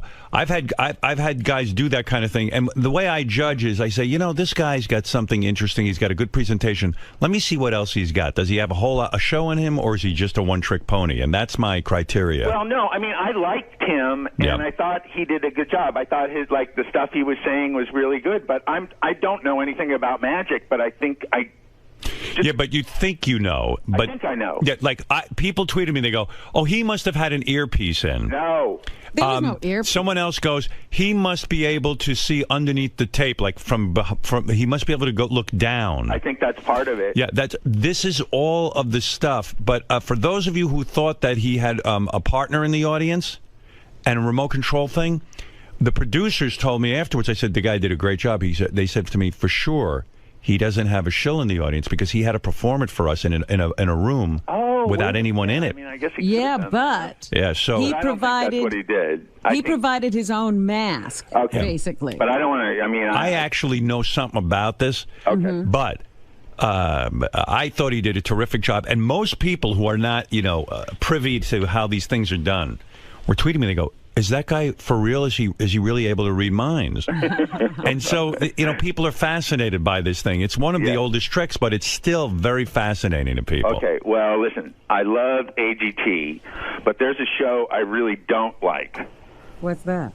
It's called Fast Food Mania, and it stars someone that I do like, and his name is John Hine. Well, I'll be watching the show tonight. I haven't seen it yet. Well, what's wrong with it for you? Are you objecting to what he's promoting? I'm glad you're here. I hope you're feeling better. Thank you. But you're objecting to... Side with this. I heard you say you liked it.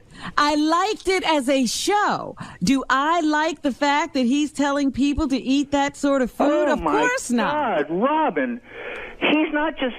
It is... It is a celebration of gluttony and animal abuse and global warming that is beyond belief. Well, I got to defend John for a second. I have not seen the show yet, but listen, Sam, let's be realistic. A lot of people love fast food, and John loves fast food. What? Well, I'm saying if you're a fan of fast food, sitting and watching John gloriously kiss the ground where Colonel Sanders once walked is the funniest thing in the world to me. He could not kiss the ground where Colonel Sanders. Osama bin Laden was born on television. You're comparing Colonel Sanders who kills chickens to Osama bin Laden? Oh, I will compare that. I'll tell you why. Because obesity kills 100 million people, and Osama bin Laden killed 3. But you're thinking too much. Yeah, but this is a killing by choice. Sam. People choose this. Sam, What, the chickens choose to be killed? I said Sam. the people choose it. Sam, you're thinking too much. No. John, do you want to defend your show? Listen, wait a minute. Kentucky Fried Chicken is the most notorious slaughterer of animals in the world. His Holiness the Dalai Lama has called for a boycott of Kentucky Fried Chicken because they use the cruelest, most outdated methods in the world to kill 1 billion chickens a year. Sam, you're talking to a guy who doesn't. I don't eat any birds anymore. Okay. I still eat and fish. I don't eat meat at all. Yeah, right. So we understand the politics of this. But what about the planet? Laura, let's talk to John Hine. John, how do you defend yourself? Sam Simon is watching your show. Will you be going into the methods that this meat is derived? Yeah, John, why are you not visiting Kentucky? Wait a second, John. Why are you not? Creatures that can suffer, John. John, why are you not visiting? Howard, in the main title of the show, listen. Say somebody feels that. Well, I want to eat a hamburger. In the main title of the show, John Hine is eating a hamburger that is 18 inches tall, and he looks like he's in heaven. It's got about 25 patties in it, and grease and cheese spilling out from everyone. It's the most disgusting thing you've ever seen in your life. And he's in bliss. And he looks like he's in heaven. Well, let me say something, because this needs to be said. Why are you taking his side? Well, hold on a second. Because you're out of your fucking mind, Sam. That's why. John, will you personally visit the slaughterhouse where Kentucky Fried Chicken kills their chickens? They won't let him in. Howard, we did, but that got lost in the edit. I see. Oh, So, really? Yeah, Oh, no, of course we're not going to do that. That's not what the show is about. The show is about your joy of fast food. Of course, I understand what Sam's saying. Right. But to blame... Hold on, Sam, I listened to you. Okay, you're right. But to blame obesity on the fact that these places... No one's forcing you to go there. No one's telling you to eat the food. That's your choice, whether you want to or not. You could make the point that Homer Simpson glorifies donuts and gluttony. Oh, I was getting to Homer. Oh, you were? Yeah, which is Sam's... He's a vegetarian. Creation. He's a vegetarian. Homer Simpson's a vegetarian? Lisa, the daughter. Oh, Lisa. Oh, Lisa's okay. a vegetarian. Sam, I understand your point, and the show clearly isn't for you, but we're not telling... I politically agree with Sam about a lot of the slaughtering methods and obesity. John, you go people make a choice, but they're not making an informed choice. You are flooded with your show is a commercial for fast food. Where's the other side? It's one big commercial. But Sam, I think the fun of it is that it's fun. Yes, the fun. Now, come on. Put out of your mind how bad it is. No, the fun is to watch a guy kill himself. Right. I mean, when John pulls out that gun that shoots the sour cream, and he's talking about what a great invention it is. Yeah, I mean that's great. He's never been in a Taco Bell in his life. You don't see the humor in that?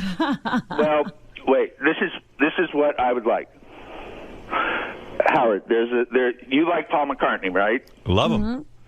So does John Hine. John? Absolutely. Yeah. Okay. He did a short film. It's called Glass Walls. Right. It's about. It's on YouTube. Go to John. Howard, make John go to YouTube. Okay. Go ahead. And make him watch this 10-minute film about where meat comes from. Now, John, I'm your boss. Don't make me go to YouTube. You have to Howard. go to YouTube. Don't make me go and to watch YouTube, Howard. Well, watch it. Listen, Sam watched you. You should watch his. Hey, I've seen Super Size Me. I read Fast Food Nation. I will watch the film that you're suggesting. But it's not going to make him stop. And then we'll come back for season 2 and go to different places. No, it will. No, what are you saying? And John will be as powerful a spokesman for veganism as he is for whatever fast food mania. Fast food mania. Listen, Sam, John is killing himself. He's huge. He's diabetic. He eats shitty food every single day of his life. Actually, that's not entirely true. That's close. What about this, John? You love your kids. I do. You don't look very healthy on the show. First of all, I don't know. Yeah, but his kids are getting older now. They don't need him that much. I don't know what the obesity rate in the. I think it's like 35%. We're the fattest country in the world, but it's got to be like 99% of the people on that show. Robin, oh yeah, they've got the market cornered. Robin, you're an advocate for whole foods, good foods, and all that kind of stuff. Yes, but at the absolutely. same time, you can watch John's show and still find the humor in it, right? It's ridiculous. I think that the greatest thing about the show is they call it mania. I mean, these people are crazy. Sleeping in a parking lot to get free chicken. Oh my God, Sam! The point of the show The fact is, though, 60% of Americans, listen to this, 60% of Americans are obese or overweight. And the perpetrators are soda companies. So, yes, people should be able to control themselves. And yes, they shouldn't eat fast food, but that's the point. Everybody's got personal choice. And John's show choice. is not the only show praising overindulgence. There's nothing else. Every commercial is overindulgence. John, what are you going to do? Are you going to resign? Blaming the commercials on me too? Are you going to resign from the show or your not? show is a commercial. Sam, the show is glorifying the Americana, the food, the event, everything behind it, and why so many people go to these places and enjoy them. Look, I know when I walk into one of these places, I'm not making the healthiest choice, but it's my choice to make, and I love the food. If if you drink a lot and you love alcohol, no one's going to tell you, you know what, get the alcohol off the shelves. You can't have it. That's your choice to moderate or not. Choice to torture dogs? I didn't hear what you said. Sorry. Was it Michael Vick's choice to torture and kill dogs? Yes. Of course it was. And he had to pay a price So is because that it's okay? illegal. Sam, likening fast food mania to 9/11 is a very weak analogy, okay? And It's not a weak analogy, John, because obesity is a bigger threat to this country than terrorism. So the only reason people are obese is because of these places, you're Sam, saying? let me play devil's advocate. Let me play devil's advocate. You were part of a show that glorified gambling. It was a poker show, if I remember correctly. I used to watch it. Yes. And many people have lost their fortunes. No. Now, you are Poker is glorifying... not Hold it. I want to finish my Poker is point. not gambling. Hold it. Poker is not gambling. Stop it. How is poker not gambling? What are you talking about? Poker is a game of skill. There's no... Look, every casino game in Las Vegas, if you want to lose...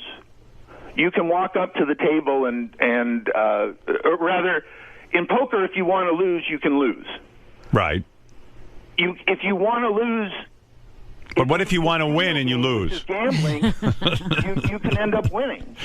Poker is a game where you could lose a lot of money, even because you think you're going to win because you think you know what you're doing. Right. It is a game that has cost people their lives. Right. And yet you did the show. So I'm saying not that you shouldn't have done the show, but, But you did, because you like gambling. That's right. But John Hein is in the same boat. He knows what he's doing isn't perfect or good for everyone, but he's doing... Do you see that point? No, because you're leaving the animals out of it. All right, so then let me give you another point. Didn't you for years manage a boxer?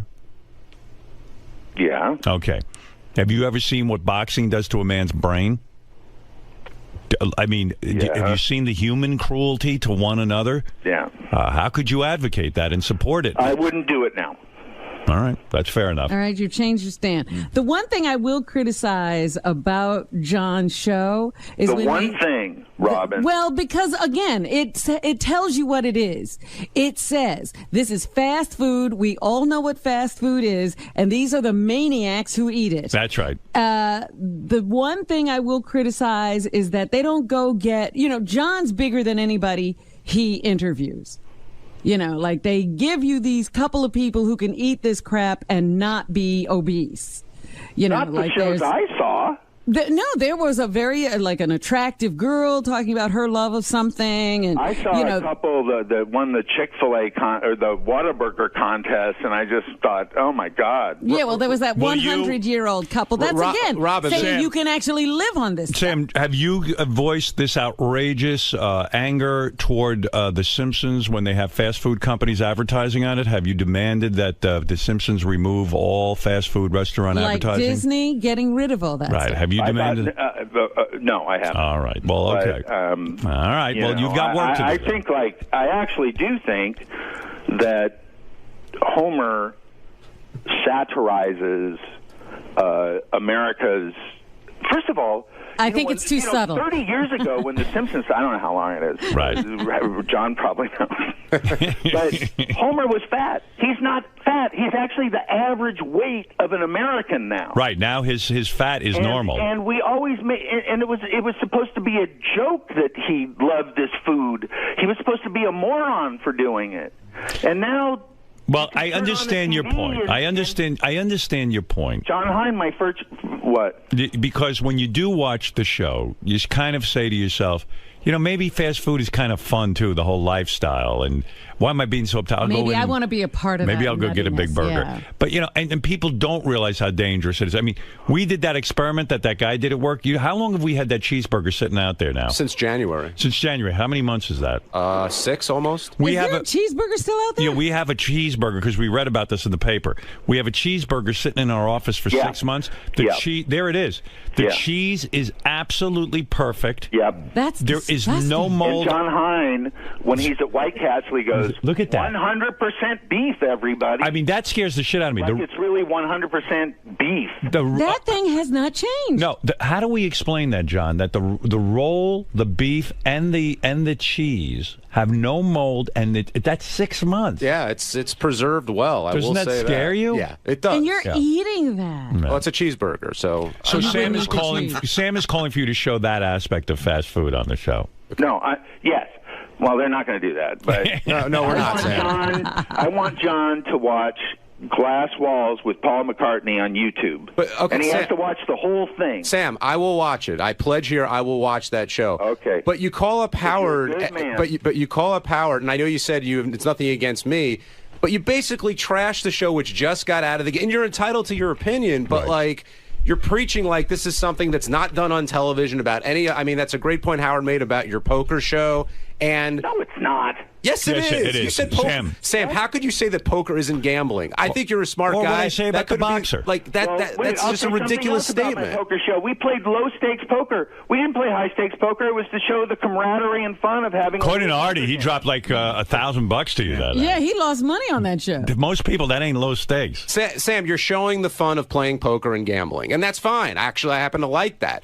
I'm showing the fun of going to these places, of enjoying the food if you like that food, and seeing other people who are crazy like me. What about the animals, John? We're not talking about the animals, Sam. It's not the point of the show. On the poker show, do you show how the cards are made? Do you show where the chips come from? Do you show the people living in shacks who lost their entire fortune? No, cards can't suffer. Chips don't suffer. Somebody made them. Suffer. What about the people who kill themselves because they've lost all their money playing cards? You're going to pretend like that doesn't happen? Kentucky Fried Chicken killed 1 billion chickens last year. Do you think 1 billion people killed themselves because they lost money at poker? Sam, I think people can walk up to a Kentucky Fried Chicken and say, you know what, I love this food, I'm going to go there. Or they can go down the street to a restaurant and eat Thai food. It's up to them. The choice is theirs. And you're going to praise the people making Thai food, but knock the people making Kentucky Fried Chicken. Any product in this country. I got to be honest with you, though. I mean, Sam is bringing something up that people don't like to think about, how their food is murdered. Gets to their plate. That's all food. Not all food, but not all food, but animal. John? Yeah. No, food that comes that were animals that were killed for that. I get that. I understand that. Okay, I'm a smart guy. But you're okay with that? Yeah. I mean, I'm not a fan of the cruelty that might happen. Like, well, I guess at every fast food place. No. I close my eyes to that willfully. So you're in denial. Of course I am. He doesn't want to think about it. I don't want to think about it. I want to enjoy the bucket at KFC. And that's my choice to make. And a lot of people make that choice. That's I'm saying all right, boys. That choice is horrible, I think. Sam, not everybody in the... No, but you're saying like you appreciate... I respect how you eat and how Robin eats and how Howard eats. That's your choice, and that's fine. But don't tell me how to eat. Okay? The whole world isn't vegans and vegetarians. In fact, most of the world isn't. But, John, you're saying that this is me telling you, and I'm saying I don't care about you. I care about the animals. They're suffering because people eat meat. Yes, and they will continue to suffer because people eat meat. That's the way the world is. And you want to change the world. I get it. Not after you watch this video. All right, Sam. Go watch the video and tell us what your reaction is. Hey, Howard, John Hein, it turns out, is in the most controversial show of the year. It is. It's look at him. He's done it again. I thought it was you, Howard. Yeah, me. I'm just a nice judge. Sam, you'll like this week's episode a lot better. It's all about the drive-thru, the different drive-thrus throughout the country. Well, Sam, you can of course, I will say again, the meat... Is that bad for the mileage on cars or something? Gases than all the automobiles in the world combined. We can save the world from incinerating by not eating meat. I'm tweeting at Simon Sam. Simon Sam. All right. Are there more cool tweets about murdering chickens? I'm about to send out some links to the Dalai Lama saying boycott KFC. I'm going to do. Wow, John has inspired protest. And I'll do all right. Yeah, yes, Sam, are you getting laid? That's all that counts. You sound like a guy who's not getting laid. What? Are you getting laid? Yes. Sure. All right. Yes, Gary. That's the guys in the office are asking. Sam has nice cars. Do they have leather seats? No. Okay. All right. No. Everybody always looks for these stupid things. No. And not only that, they're solar. Yeah, by the way, all of his cars are solar? I've been in Sam's car, and I got to tell you, there are no seats. All right. Thank you, Sam. Okay. Good to speak with you. Bye. Wow, controversy follows you, John. He was on fire. When your dad goes to KFC, does he think about how the chicken gets killed? My dad doesn't think about me. What is he going to think about a chicken? He looks at a chicken the same way he looks at me. Doesn't mean it's not right not to think about how the animal gets to your plate. Yeah, but I'm not. But I don't think the consciousness of the people that John is talking to is all that high. Right. They're not caring about where it comes from or how it got there. Well, if anything, you should thank Sam. That's got to be an excellent commercial for your new show. Yeah, I think so. But the logic that poker isn't gambling, and he kind of lost me a little bit there. Look, anything that people like, they like to defend. Look at you. Of course. That's it. Robin just called me dumb, but I don't care. No. I didn't say you were dumb. I said the people you're talking to. Hey, you're like the professor to dumb people. I feel so much better. All right, Big John. There you go. John Hein, when is the show on? It's on Sunday nights at 10 o'clock on Destination America. No need to give out what channel Destination America is. Everybody knows it. That's America's channel. Exactly. All right, thank you, guys. John. Poor guy's got one fucking show on Destination America. Sam found it. Sam is screaming about a show nobody sees. Yeah, I mean, yeah. By Sam screaming about it, he actually got them some audience. He's going to make it a hit. John. Yes? Well, first off, don't they say all press is good press? I hope so. At first, I was really ticked because it seems like Sam went out of his way to knock the show. Right. But in listening to his argument, I know he's a big animal rights advocate, and I really do respect that. But I think he's kind of missing the point when it comes to this show. We're all about the celebration of fast food and exploring why people eat it and the history behind it. And he's just looking at how the food gets killed. And I think whenever anybody goes into any restaurant, you're not necessarily thinking about that. You're just enjoying the food. And that's the point I was trying to make.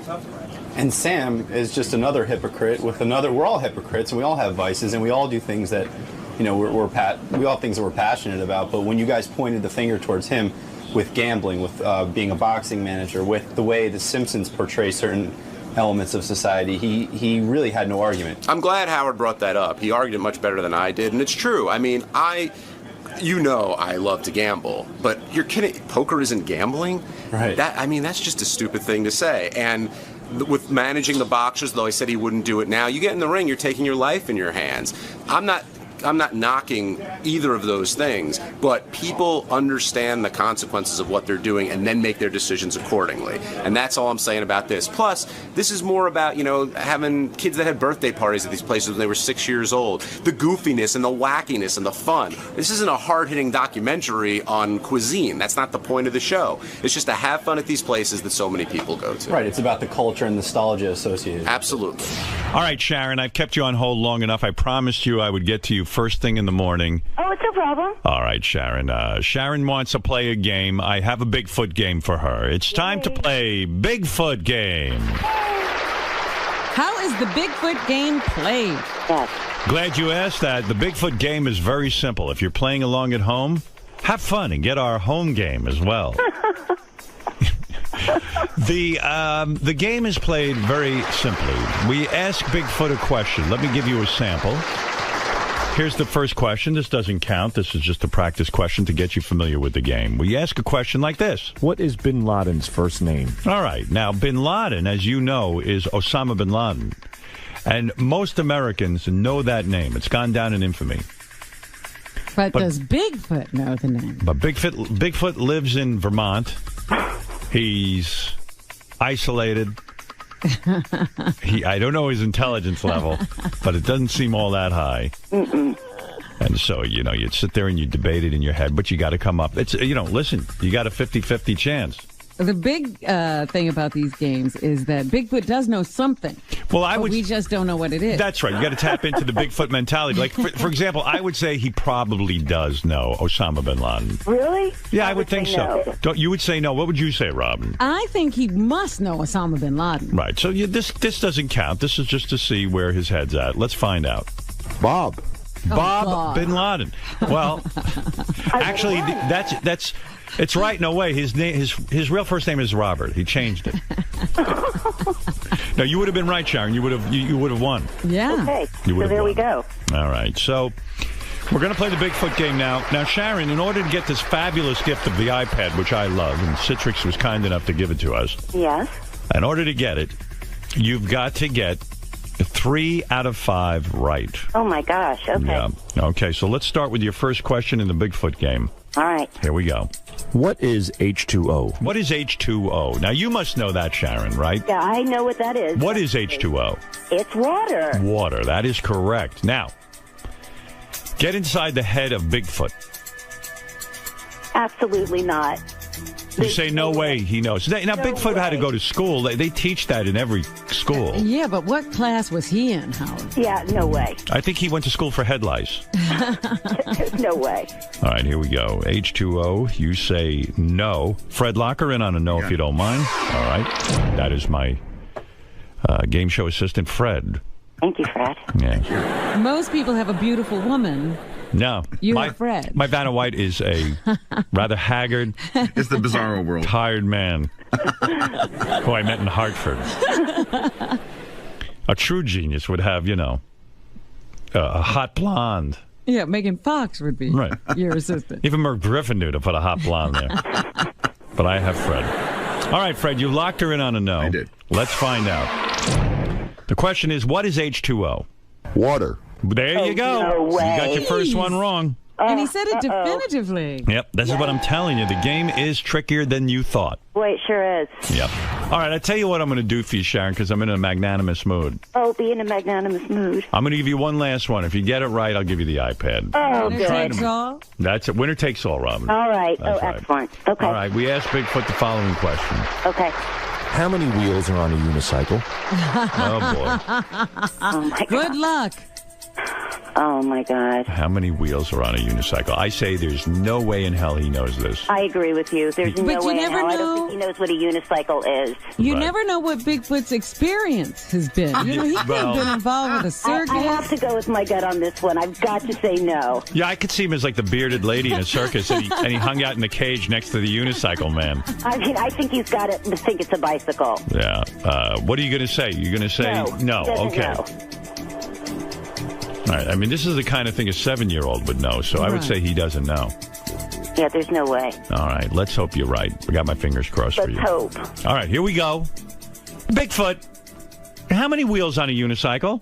Is the number 3 an even number or an odd number? Oh. What happened? Must have jumped. Hold on a second. The suspense is killing me. Me too. Let me see something.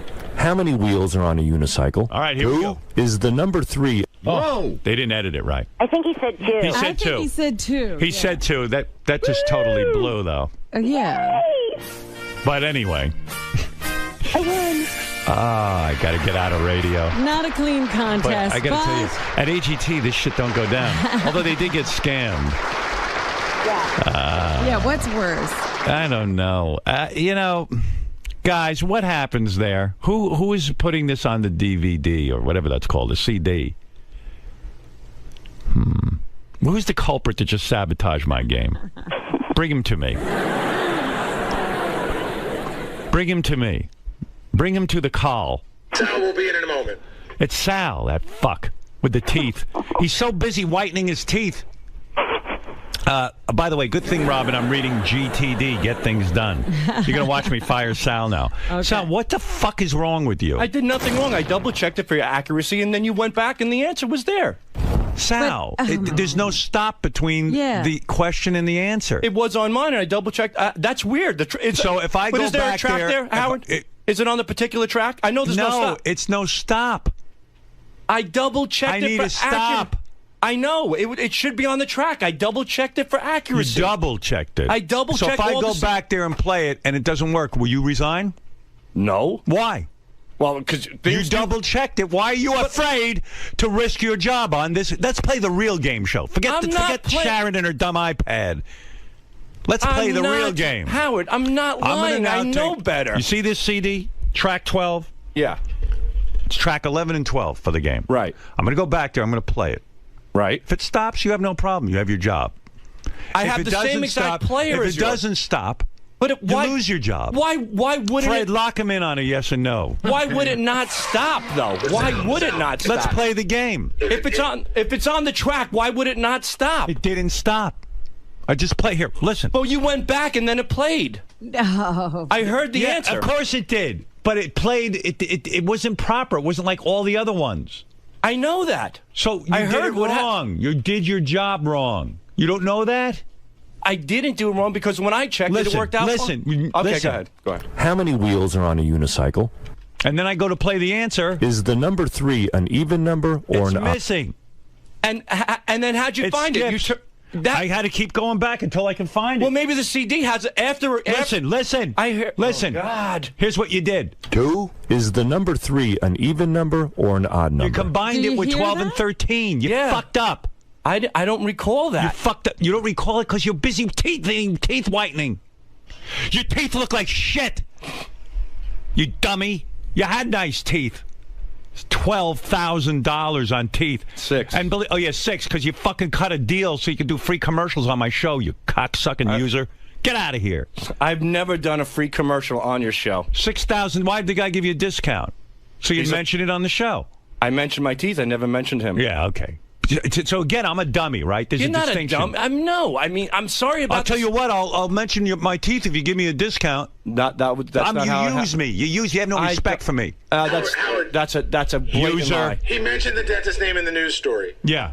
Obviously, the news came to me and mentioned the story. Yeah. Yeah. So you cut a side deal. Now you're selling advertising on my show. And like Lisa, like you said with Lisa G, go enjoy your teeth. Something. Go enjoy your teeth. I did a whole Howard TV special. Thank you for doing that.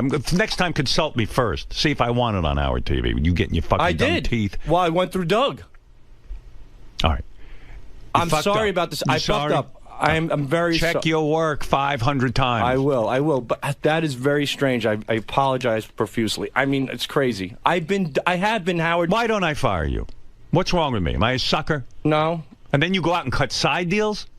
I'm not cutting side deals for my fucking teeth. Sure you did. Did you mention the finance company that financed your teeth? Yeah, but on the air?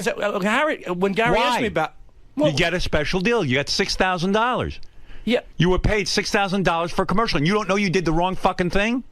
I don't know how. What are you, retarded? Apparently I am. All right. Well, let's play the real game. Go ahead, play it. And by the way, you're a smart guy because you know what? You outfoxed me. I thought for some stupid reason you were honest. How am I not? I'm a sucker. You're not a... Repeat after me. Howard's a sucker. No, I'm not going to say Don't say it, because I want to hear it. Because if you tell me, maybe I'll learn something. Tell me what I am, to my face. To look at me in the eye and tell me what I am. You're Howard Stern. And what am I? You're the... No, say I'm a sucker. You're America's judge. That's right. What am I? You are the king of all media. No, Sal. I'm not joking. Tell me what I am. You're Austrian, Russian, and Polish. No, what am I? I'm a sucker. Tell me. Why are you a sucker? I fell for it. You tricked me. For what? You outfoxed me. What are you With talking the about? teeth Yeah, and the side deals. Howard's a sucker. Thank you. Howard's a sucker. Thank you. Howard's Tell a me sucker. again. Now I know what I am. What a sap I am. Howard's a What's sucker. going on? He got his teeth at a discount for commercial? Yeah. He cuts deals. And if he'd come to me like a human being and say, hey, Howard, I'm trying to get my teeth whitened. Do you think I could cut a side deal with this guy and get a reduction in the price? I would have sat down with him and said, look, man, we don't use the show for that stuff. I'd rather pay for his fucking teeth. First of all, his teeth are ridiculous. He didn't need these teeth. You know, I mean, I could understand it if it was for something. Robin, you got breast reduction. You didn't need that. Did you need breast reduction? I didn't get a And you talk about your tits every day. She I needed didn't get a discount. I don't Never get- mentioned the doctor. Well, discount or not, there's discounts every day. If I go out and buy a pair of jeans at a discount, am I using it for the show? you I'm still got the paying out of my discount pocket. because of my show. Absolutely. There is. You used me. I didn't use You just said absolutely. You got a discount because of the show. There is a relationship so to you the show. came in here and It's told inevitable. the guy, I work at the show. You told the guy, don't worry, pal. Howard will... No, I he's never such a said sucker. that. I swear you on think my David children. Letterman's staff is able to cut side deals for whitening their teeth, and then they go, don't worry, Dave's a fucking sucker. I'll get Howard's on a camera. sucker. I'm No. a sucker. Tell me. I'm to my You're face. not a sucker. No, I am. It's That's not the okay. deal. I was Tell me what I am. I was Howard's a approached to sucker. get my teeth No, come done. on, man. I was Tell me approached. what I am. Don't be a pussy. I'm not being a pussy. I'm being Howard's for a real. If I was a sucker. fucking pussy, You're I'd a call you a pussy. sucker. You're a fucking no, pussy. No, Howard's a if sucker. I Tell was me a what pussy, I am. Tell the world what I am. I'm a sucker. How the fuck are you a sucker? Because I got a fell for it. discount on teeth. If you I worked never for even mentioned Letterman, do you think you would have snuck on the show and mentioned your discount for teeth? No, and I didn't sneak on the That's show. why you won't work for Letterman. I didn't sneak on Howard's the a show. sucker. I don't want to work I'm for a Letterman. sucker. Howard's a You're sucker. not a sucker. I am. Howard's a Sal, sucker. you outsmarted me. I go around thinking I'm smarter than Sal. I got my fucking You're teeth done. smarter It's than my me. business. You're smarter than Listen, me. if I work here, certain things come up. Oh, Howard's a sucker. okay. When I told the dentist caught that my you could wife get on cheating here. on me, was I a sucker then? You told. No, it was contributing to the show because I work here. I No. get my teeth No, done. no, I didn't tell him That that. is Don't not put the words same in my thing. mouth. Yes, you did. I did not tell him that. I swear on my kids. Bullshit. I did not. Bullshit. He came up to me at a club and he said he could help me with my teeth and give me a discount. And that's exactly what I did. And then I went to Doug and said, I'm getting my teeth done. Would you like to tape it? And he said yes. And I never mentioned the fucking guy's name on the air ever. Only on my Twitter. It's not bullshit, dude. That's bullshit. Bullshit. What you're saying is bullshit. Bullshit. Fucking maniac. I'm going to have a heart attack. Would you go back and fucking stop looking at yourself in the mirror with your teeth and your tanning and make sure when you put together a game that you do it right? I'm very, very sorry. These things do happen. They're technical issues. They do happen. They are inevitable. All the computers around here. I've been trying to get a new computer for 3 months. You know what the guy said to me today, Suresh? What'd he say? He says, we have to wait till a whole bunch of computers break down because SiriusXM won't just fund one computer. Let me tell you something about this company. They've lost interest in this show. They take it for granted. You should have a computer inside of 3 seconds. I know. If it wasn't for this show and what we do. See, now you got me off track from yelling at you. You can yell at me again. I am don't care. stupid. But this is the truth. Because now you brought up a topic that's even worse than your teeth. And you know what that is? Crazy. Yeah, that's crazy. You should have a computer in 3 seconds. Because I have to remind this company, even though they don't listen, the reason the whole thing exists, the reason that one guy's trying to buy the company from the other guy, the reason there was a merger, the reason everything happened was one reason. This show. This show, that's it. There's no other reason. And this fucking imbecile with his teeth can't get a computer. I asked the guy, I go, the computers are slowing down. I go, I know you have virus software. He goes, yeah, but we don't have spy software. I go, why don't you put the fucking anti-spy software in the computers? Right. He says they won't fund it. And they said... They won't fund it. And by the way, all of your computers here, he says, particularly in Studio 69, you guys do not have spyware, anti-software. Oh, you want to know why? And he goes, you know what they said to him? What? They go, if the spyware should happen to come in, just wipe out their computers and reboot everything. And it's just crazy. You know what it is? It's a penny-wise, dollar-foolish. Because I'm the enemy. Don't you know that? Don't you know every company I've worked for and built up, I become the enemy because they all get jealous? It's happened everywhere. I thought it was going to be different here. But things rapidly changed. Mm-hmm. I'm the enemy. I'm the enemy. You are. I'm always the enemy. Even to Sal.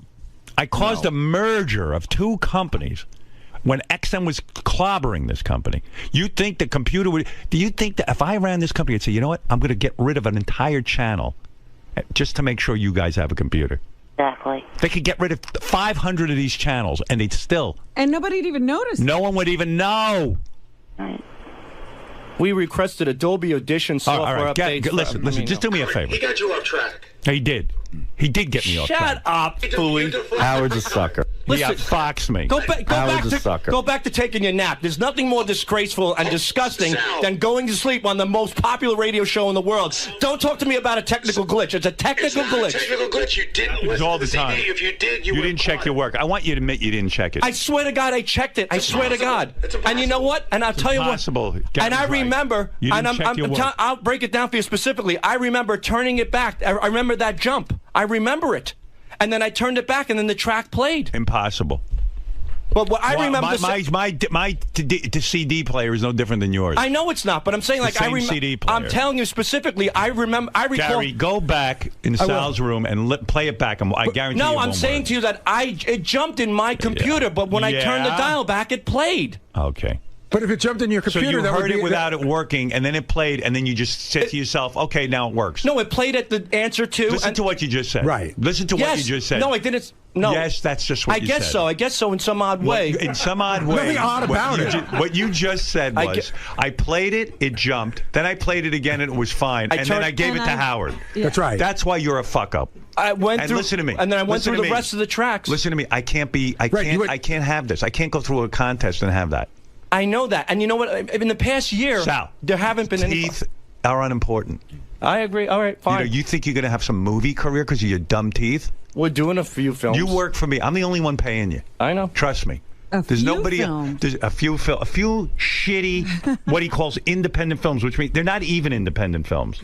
Independent films rejected these films. They don't have a name yet for what these films are. They haven't figured out a name yet for them. Like this, you know how there's like the independent film, small film. You hear an actress going, I'm in a very small film.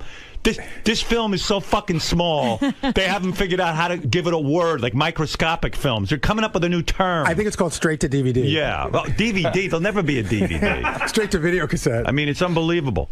Teeth are not a career. Let me tell you something. If teeth were a career, Gary would be king of entertainment. Use your head. And Sal, by the way, film, you needed new teeth. One last thing. I yelled at Sal the whole way. I go, Sal, what happened? And he goes, it played. It got the answer. He goes, you owe me a fucking apology. So now that you know what's wrong, do you owe me an apology? Yes, I do. Oh, okay. I owe damn right. If you're in your studio and you see something screws up and then you go back and check it and it plays, there's a 50-50 chance there's something wrong. I agree. And when I turned it back and it played, then I went forward and the rest of the tracks played. But what you should have done is started over again and just played it the way Howard would play it and see if the same thing happened again. You don't shit in your pants about me. You know why? Because I don't fire anybody. Oh, I do shit. And I'm reading Getting Things Done.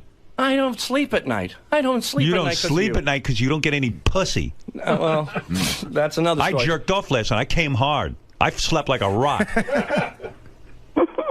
I jerked off last night. So you're not getting any pussy either if you jerked off? Well, my wife wasn't home. God bless you. If she was home, I would add some. Mine was. That's the problem. That's right. I'm only kidding. Yeah, nice teeth. I'm only kidding. He's got the whitest teeth on the show now, whiter than yours, Gary. You know, I have to say, when I got my teeth, as bad as they are, when I got my teeth, the dentist came to me, and it's like women getting tits. He goes, here's the thing of colors, right? Yeah. And so, of course, I point to Sal's color. I think you point to a piece of shit because that's what they look like. I point to Sal's color. My dentist goes, listen, You know, you can't According to put a that toilet. color on. It's ridiculous. Right. He goes, you got to go to a color that's more in line with the rest of your teeth. Otherwise, Right. it's going to look ridiculous. Oh, now Sal's dentist is on the phone, so he's really going to get what he wants. No, don't. Sharon, hold on. I'll give you your prize. Hold on. Okay.